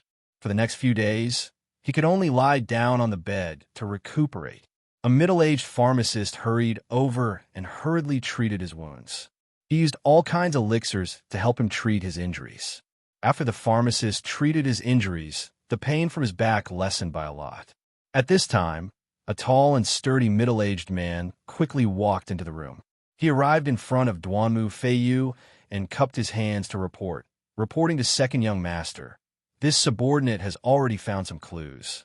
The person who secretly plotted against you and put up notices all over the city was most likely ordered by the young miss of the superior courtyard. Suddenly hearing this news, Duanmu Feiyu was stunned. Chapter 636. What? She was the one who did it? Duanmu Feiyu clearly didn't expect that the main culprit who caused him to be in such a state was actually Su'er. Although this news was rather shocking, he felt that it was inconceivable. However, the middle-aged man was his trusted aide named Niequan. He definitely wouldn't lie about this. A moment later, Duanmu Feiyu came back to his senses. His brows knitted together as he asked with a gloomy expression, "That slut Su'er was imprisoned in the Excellence courtyard by me. How could she have ordered others to harm me?" Niequan shook his head and said in a gloomy voice, "Second young master, the commander guarding the Excellence courtyard just reported that young Miss Su'er has already disappeared." "What did you say?" Duanmu Feiyu opened his eyes wide again and cursed angrily.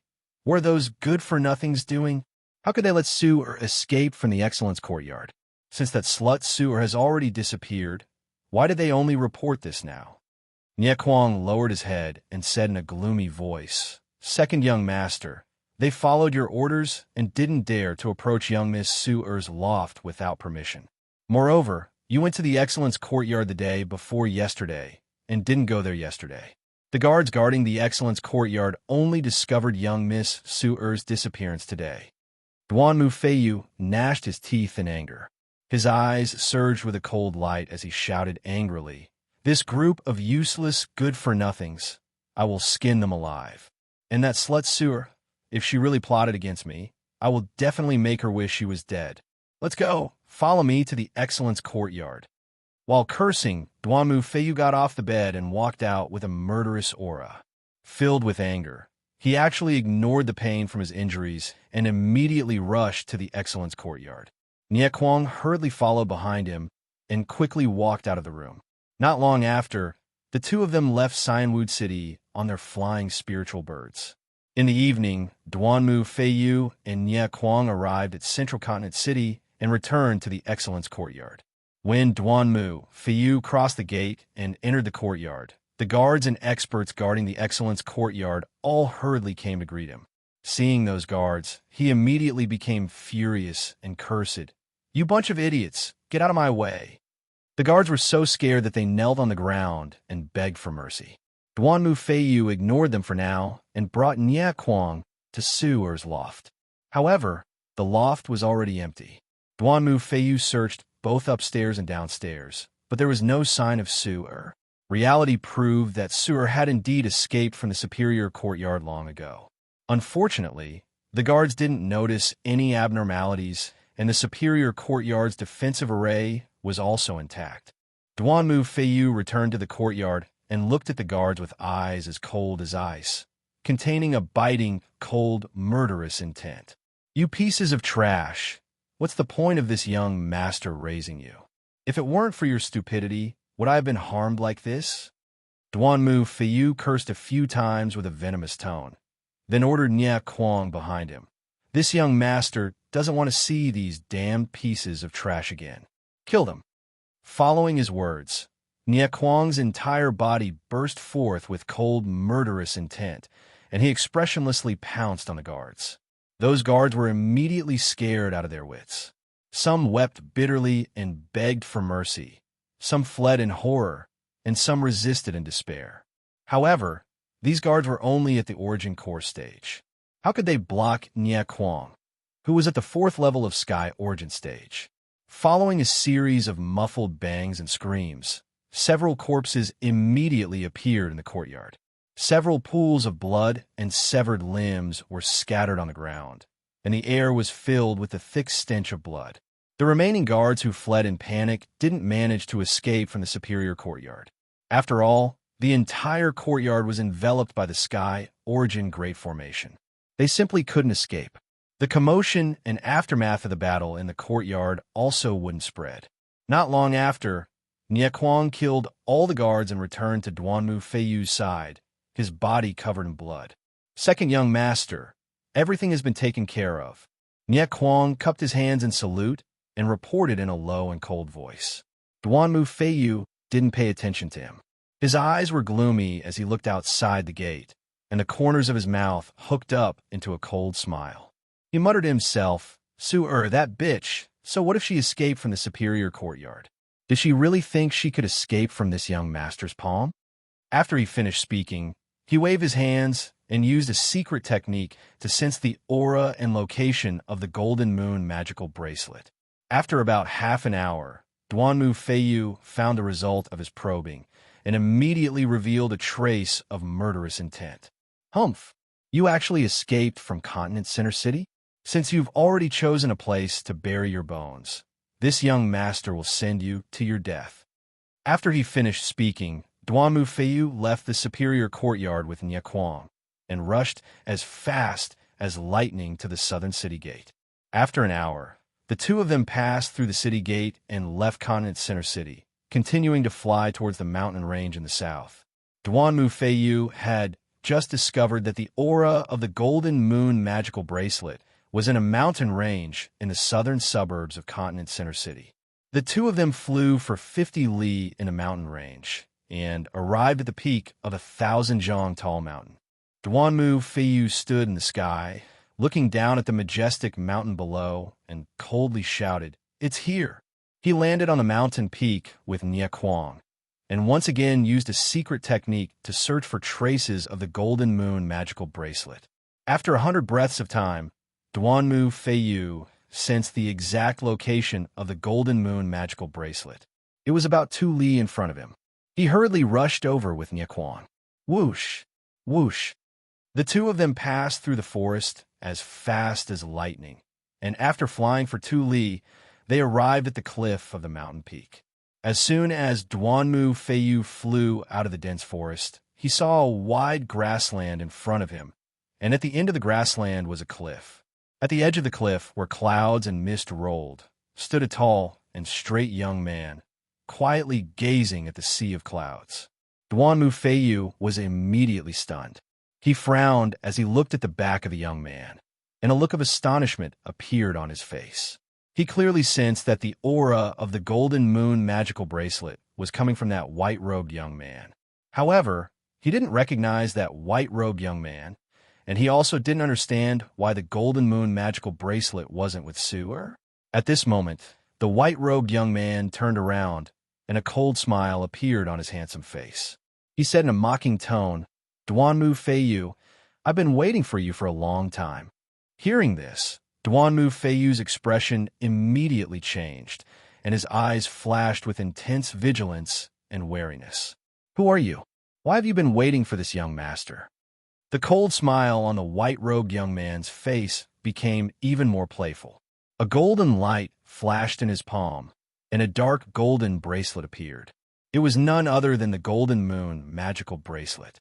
"Since you still can't guess who I am, then I'll tell you. I am Ji Tianxing." Duanmu Feiyu's expression changed again, and a thick murderous intent appeared in his eyes. "You're Ji Tianxing?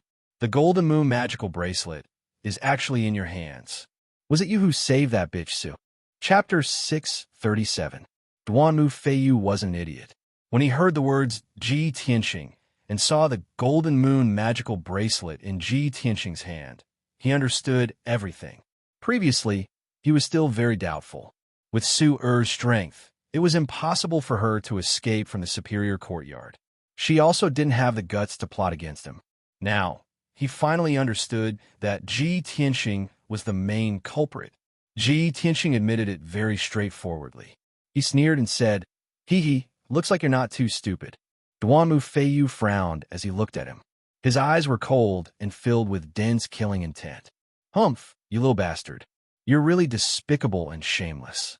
You actually used that slut Sewer to plot against me." Ji Tianxing didn't get angry at all. He said with a mocking sneer, "What's a little trick to deal with a bastard like you who doesn't shrink from any crime? Moreover, killing a bastard like you is also helping the people and helping Tianxing get rid of Scourge." Duanmu Feiyu immediately grinned and sneered with disdain. Hee. Ji Tianxing, you want to kill me? You're really a toad yawning. What big words. I was just about to send people to deal with you and avenge my big brother. I didn't expect you to deliver yourself to me. You don't know the difference between life and death. If I don't tear you to shreds today, how can I live up to your arrogance?" Hearing Duanmu Feiyu's words, Ji Tianxing didn't get angry. Instead, he laughed and said with disdain, "Duanmu Feiyu, the arrogant and ignorant one is you. Even your big brother Duanmu Yulong died under my sword. With your strength, you dare to say that you want to take my life? Are you worthy?" As he spoke, Ji Tianxing's body emitted a strong self-confidence and domineering aura. Duanmu Feiyu's face immediately stiffened and his heart thumped. If he was in the Duanmu clan or in the Central Continent city, he could mobilize dozens of Sky Origin Stage cultivators with a single word and easily kill Ji Tianxing. However, he wasn't in the Central Continent city right now. There was only Sky Origin Stage 4th layer Nye Kuang by his side. If they really fought, the situation wouldn't be good.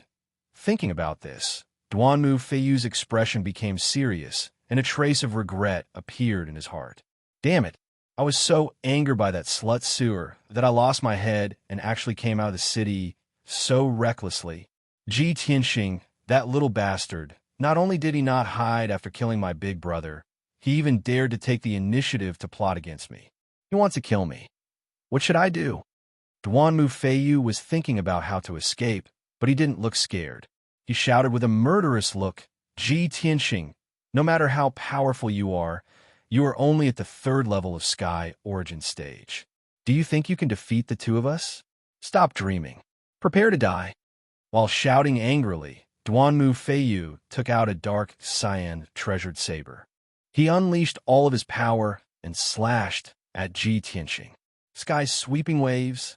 The Sky Origin Stage dark green treasured saber emitted a dazzling blue light. It condensed into 4 huge saber lights that were 30 meters long and slashed at Ji Tianxing's head. In an instant, the grass within 100 meters was covered by the blue light. The air was filled with bone-chilling coldness. While Duanmu Feiyu was attacking, Nie Kuang had already held his two mountain-splitting axes. He roared with a murderous aura and used his ultimate killing move. He used all his strength. His body expanded to twice its original size. His whole body was emitting a violent, murderous aura. Moon-shattering slash. Nie Kuang waved his black mountain-splitting axes and fiercely slashed out 6 fierce golden axe shadows. Suddenly, Ji Tianxing's figure was covered by the saber lights and axe shadows. He was like a small boat in a huge wave that could capsize at any time. Although Nie Kuang and Duanmu Feiyu were not as strong as the princes of the imperial residence, they still had the power to split mountains and rivers. They could not be underestimated. At this critical moment, Ji Tianxing was shrouded by the saber lights and axe shadows. But he did not panic. He condensed a shield of true ether to protect himself. Then, he used his ultimate skill, Golden Slash. A huge golden sword light that was 80 meters long appeared. It carried a terrifying power that could split heaven and earth. It slashed at the saber lights and axe shadows in the sky. Bang! Bang! Bang! The sword light and the axe shadows collided. There was a deafening sound that resounded in the sky and spread for dozens of miles. Suddenly, the saber lights and axe shadows exploded and turned into thousands of pieces that scattered in all directions. A golden and blue shockwave rippled outwards, engulfing the entire mountain peak. In the blink of an eye, the dense forest on the mountain peak was crushed into powder by the shock waves. A huge crater with a radius of 100 meters appeared on the ground. The huge golden sword light was still intact. It carried an incomparably violent power and slashed at Nie Kuang. Bang! Nie Kuang was sent flying by the sword light. The mountain-splitting axes in his hands also flew out. He was still tumbling in the air when he opened his mouth and spat out blood and screamed in pain. His true ether shield was shattered by the sword light. A huge, long, and narrow wound appeared on his chest, revealing the white bones inside. Dark red blood gushed out like a tide and sprinkled down from the sky. Duanmu Feiyu had long expected that he and Nie Kuang were no match for Ji Tianxing. They were bound to lose this battle. Therefore, when he was sent flying and saw Nie Kuang heavily injured, he turned and ran without hesitation. Ji Tianxing, you bastard, just you wait. As long as I escape back to Central State City, I will mobilize all the Heaven Origin Stage experts to kill you. I will skin you alive and tear out your tendons. Duanmu Feiyu cursed bitterly. He flapped his true ether wings with all his might and flew across the sky like a stream of light, escaping towards Central State City. On the devastated mountain peak, Ji Tianxing was still fighting with Nie Kuang.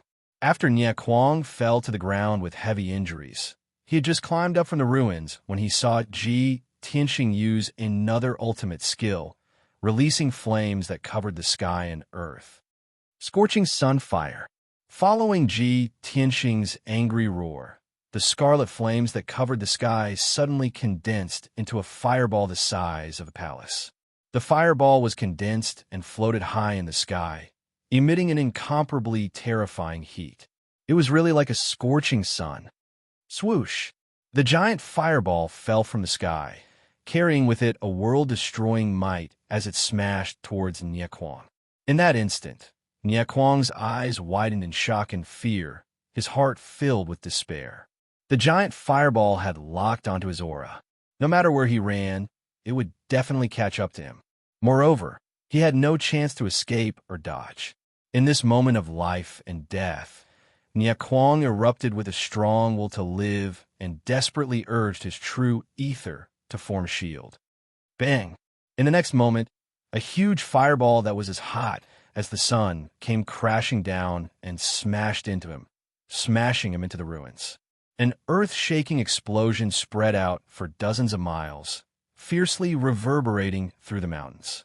The entire 10,000-foot-tall mountain peak was blasted apart, collapsing with a loud bang and sending dust into the air. Chapter 638. Nie Kuang was only Duanmu Feiyu's trusted guard, an ordinary cultivator of the 4th level of Sky Origin Stage. Even Duanmu, Yulong couldn't block Ji Tianxing's attack. How could he survive? When the blazing sun flame shattered the entire mountain, Nie Kuang was also blasted into pieces and burned to ashes.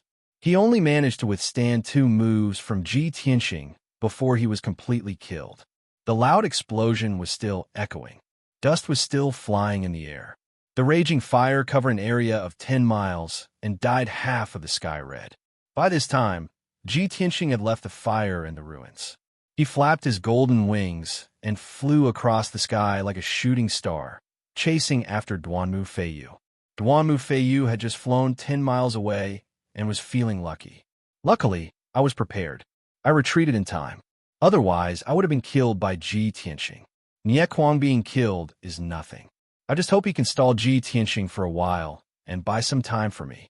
As this thought flashed through his mind, a dazzling golden light suddenly flew over his head. Swoosh! That golden light was extremely fast.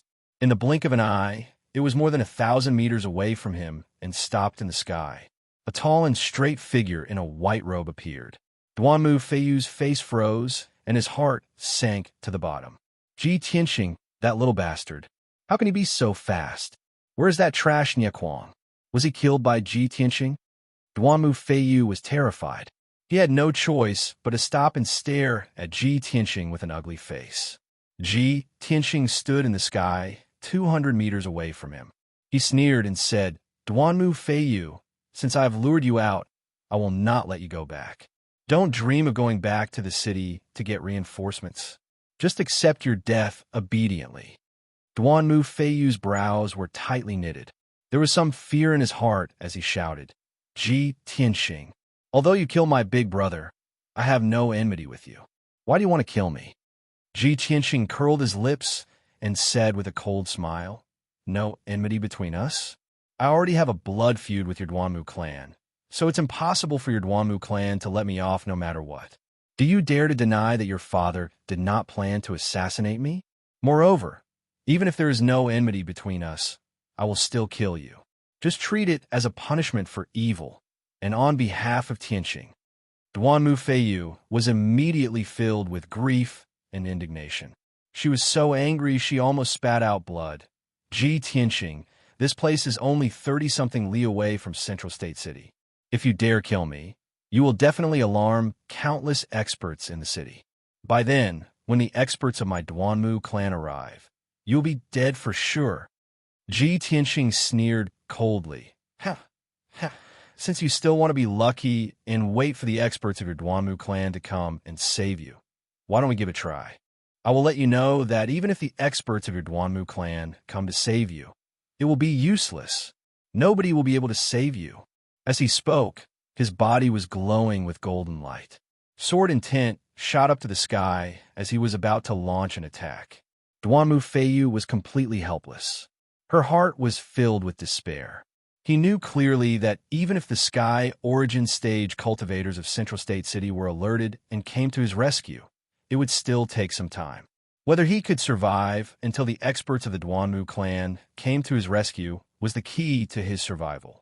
However, the answer was obvious. Even Nie Kuang, who was at the 4th level of Sky Origin Stage, was killed in 2 moves. How could he survive for long? Thinking of this, Duanmu Feiyu was filled with anxiety and grief. She could only try her best to stall for time and find a way to survive. Ji Tianxing, don't kill me. Stop it. He hurriedly waved his hand and shouted for Ji Tianxing to stop. Enduring the humiliation, he surrendered to Ji Tianxing. Ji Tianxing, I know that the reason why you're doing this is because you want to deal with the Duanmu clan. I have no enmity with you. Even if you kill me, you won't gain anything. As long as you are willing to let me live, I will follow your orders and do as you say. When Ji Tianxing heard Duanmu Feiyu's words, he immediately revealed a cold and disdainful smile. Duanmu Feiyu, don't say such nonsense that is used to coax a 3-year-old child. What a disgrace. If I spare your life, you will immediately gather a large number of experts to deal with me when you return to Central State City. How would you listen to my orders? Duanmu Feiyu's expression changed. He swallowed the second half of his sentence. Ji Tianxing was right.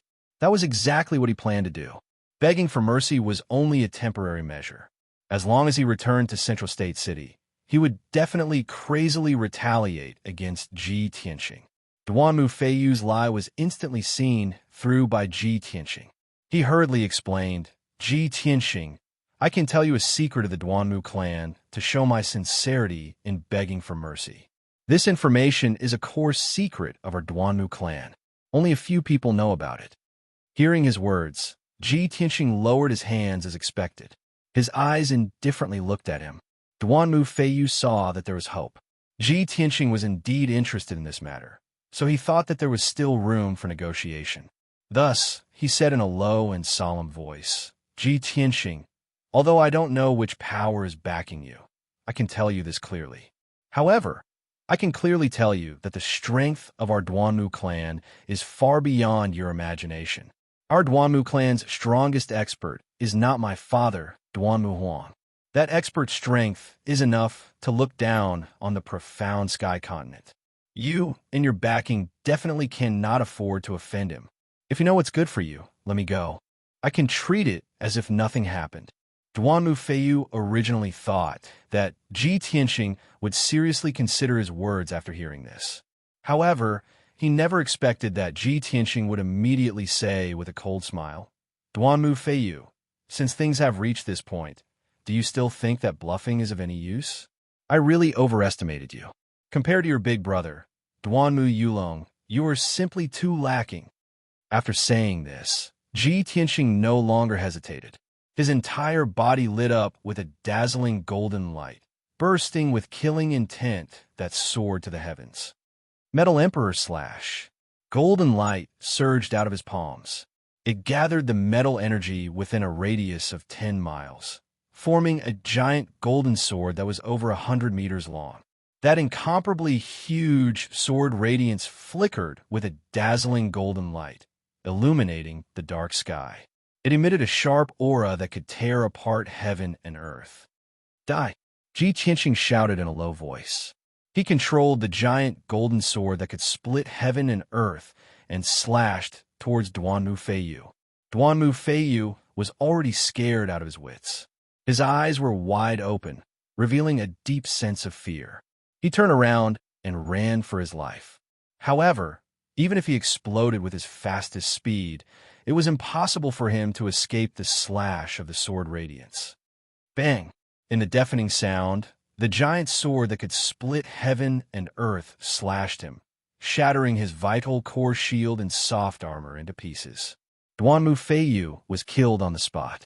A huge wound split open on his chest, and dark red blood gushed out. His corpse fell from the sky and was about to hit the ground below. However, Ji Tianxing had already shot out a giant golden hand and caught his corpse. Chapter 639. Ji Tianxing carried Duanmu Feiyu's corpse and flew across the dark sky as fast as lightning, leaving the southern outskirts mountain range. He did not return to Central State City. Instead, he rode Qianyu and flew southeast as fast as a ray of light. At this time, some sky origin stage experts in Central State City noticed the commotion in the southern outskirts mountain range and hurried over. However, when they entered the southern outskirts mountain range, they could only see collapsed mountains and ruins covered in cracks. They did not know who had fought here. The night passed quickly. At dawn the next day, Ji Tianxing passed through the famous mango forest and entered Greenwood City. At this time, the sky was still dark. The entire Greenwood City was still in a deep sleep and was very quiet. Ji Tianxing crossed Greenwood City and arrived at a mountain peak 100 miles north of the city. He quietly arrived at the peak of the mountain. The Duanmu mansion at the peak of the mountain was shrouded in a thick morning fog, faintly discernible. He did not enter the Duanmu mansion's palace.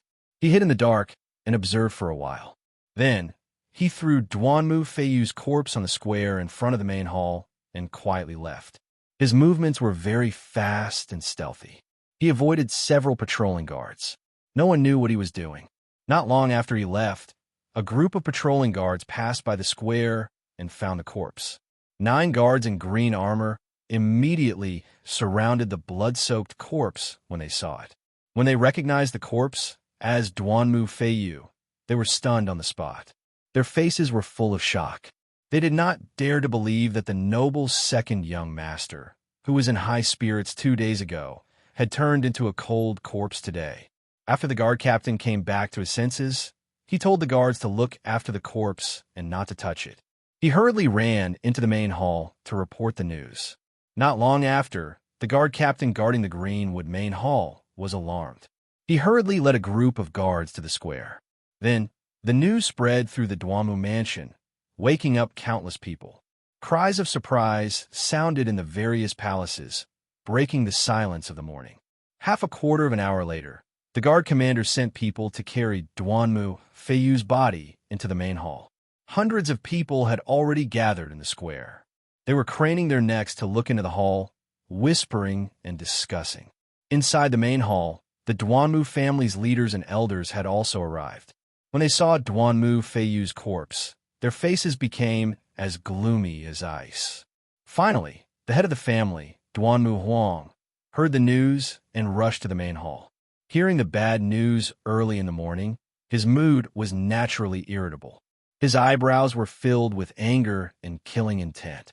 When he saw Duanmu Feiyu's body with his own eyes, his face immediately darkened, and his whole body emitted a terrifying chill and murderous intent. Who can tell me what's going on? Wasn't Feiyu reflecting on his mistakes in the back mountains? Why was he murdered? Where's his body found? Duanmu Huang's voice was filled with murderous intent as he roared in anger. If one looked closely, one could see the murderous intent in his eyes. The guard commander hurriedly took 2 steps forward, clasped his hands, and reported, "Master, 15 minutes ago, a group of guards was patrolling the square. They found second young master." After he finished, Duanmu Huang's face turned even darker. The coldness from his whole body became even more intense. Several elders and leaders also began to whisper to each other as they discussed. Second young master was still in the house yesterday morning. How could he be killed today? Second young master was protected by Nie Kuang. He was at the second level of Sky Origin Stage. How could he be killed so easily? I wonder where Feiyu was killed. Was it in the house, Greenwood City, or somewhere else? Who was the one who did this? How could they kill Feiyu at this critical moment? I'm afraid Second Madam is going to make a scene. Duanmu Huang thought for a while with a gloomy face. Then he ordered in a deep voice, "Men, go to Second Young Master's house. Find out if Second Young Master was in the house last night. Where did he go? Send men to find Nie Kuang. I want to see him if he's alive. I want to see his body if he's dead. Also, keep this secret for now. Don't let it spread out. We can't let Second Madam know." Even though his son was killed, Duanmu Huang was so angry that he almost broke his teeth. However, he was still able to keep calm. Soon, he figured out the key to this matter. He arranged his men methodically and sent them to investigate. Unfortunately, before he could finish his words, a figure barged into the hall. It was a woman in a long silk dress. She looked elegant and beautiful. She was even younger and prettier than the first madam. She was Duanmu Feiyu's mother, the second madam of Duanmu Huang's family. At this moment, the second madam had just heard the bad news of Duanmu Feiyu's death. Her face was as white as paper, and she looked as if she had lost her soul. She stumbled into the hall, ignoring the presence of Duanmu Huang and the other elders. She threw herself on a Duanmu Feiyu's body and started bawling. "Feiyu, my son, you died so miserably. Which damned bastard actually killed you? Feiyu, wake up and take a look at your mother." The atmosphere in the hall was already cold and stifling. When the second madam's heart-wrenching cries rang out, everyone's hearts tightened and their bodies turned cold. Duanmu Huang looked at the second madam's heartbroken appearance. He wanted to comfort her, but he didn't know what to say. After a moment of silence, he could only say, "Men, bring second madam back to her room to rest." 2 maids immediately entered the hall and supported the second madam by her arms. They were about to bring her out of the hall. The second madam cried with tears and snot flowing down her face. She tried her best to shake off the 2 maids. Her eyes were red as she looked at Duanmu Huang. Her voice was hoarse as she cried, "Master, our son was killed. How can I still rest?" Fei Yu is my life. Now that he's dead, I don't want to live anymore. Duanmu Huang quickly comforted her. Madam, calm down. I'm sending people to investigate. I'll definitely get to the bottom of this. No matter who did it. If they dare to kill my son, Duanmu Huang, I'll make sure they die without a burial ground. Madam, don't be too sad. Go back and rest. I'll handle this matter. However, the second madam didn't listen to his comforting words. She sneered as if she had gone crazy. Get to the bottom of this? What's there to investigate? Who wanted to kill Fei Yu? Don't tell me everyone doesn't know. Her son was killed, so she couldn't bear to see me living well. She thought of ways to deal with Fei Yu and cause my son's death as well. The first madam's heart is so vicious. She's simply inhumane. As soon as she said that, the entire hall was shocked. Everyone's expression changed. Duanmu Huang's pupils contracted. He quickly shouted, "Shut up. Don't talk nonsense here." The second madam only had one son, Duanmu Fei Yu. Now that Duanmu Fei Yu was dead, she was already disheartened. She no longer had any scruples. She screamed hysterically, "What? Did I say something wrong?" Ever since Duanmu Yulong died, the first madam has been targeting Fei Yu. The day before yesterday, she even took out the evidence of Fei Yu's crime and wanted to kill him. This morning, my son Fei Yu died. How can there be such a coincidence in this world? If it wasn't her, who else could it be? Chapter 640. The heartbroken second madam was crying and making a fuss in the Greenwood main hall. The pain of losing her son had caused her to lose her rationality and become unreasonable and crazy. Originally, she had been riding on the crest of success during this period of time. She had been favored because of the Duanmu Fei Yu's status. Not long after, she would gradually replace the first madam and become the Duanmu family's mistress. However, before she could be happy for a few days, the Duanmu Fei Yu had been killed. Although she did not know who the murderer was, she was certain that it was the first madam who did it. After all, the first madam was the most suspicious and had the most reason to kill the Duanmu Fei Yu. The second madam was not the only one who thought this. The other elders and leaders also had the same thought. It was just that everyone was muttering and doubting in their hearts, and they didn't dare to say it out loud like second madam. The Duanmu Huang had a headache, but he could not punish the second madam. He could only patiently console her. As the head of the family, he had to deal with things fairly. He could not favor one over the other. However, the second madam was truly turning the world upside down. The Duanmu Huang could only use some methods and use the power of his divine sense to temporarily put her to sleep.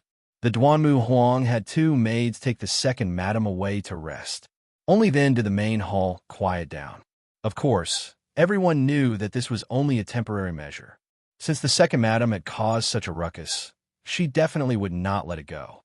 She would definitely fight to the death with the first madam. Not long after, the guard commander quickly returned to the main hall and respectfully reported.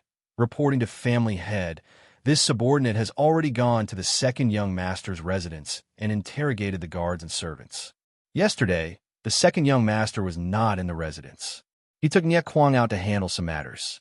It seems that he went to Central State City. The Duanmu Huang frowned and said in a low voice, "This unfilial son.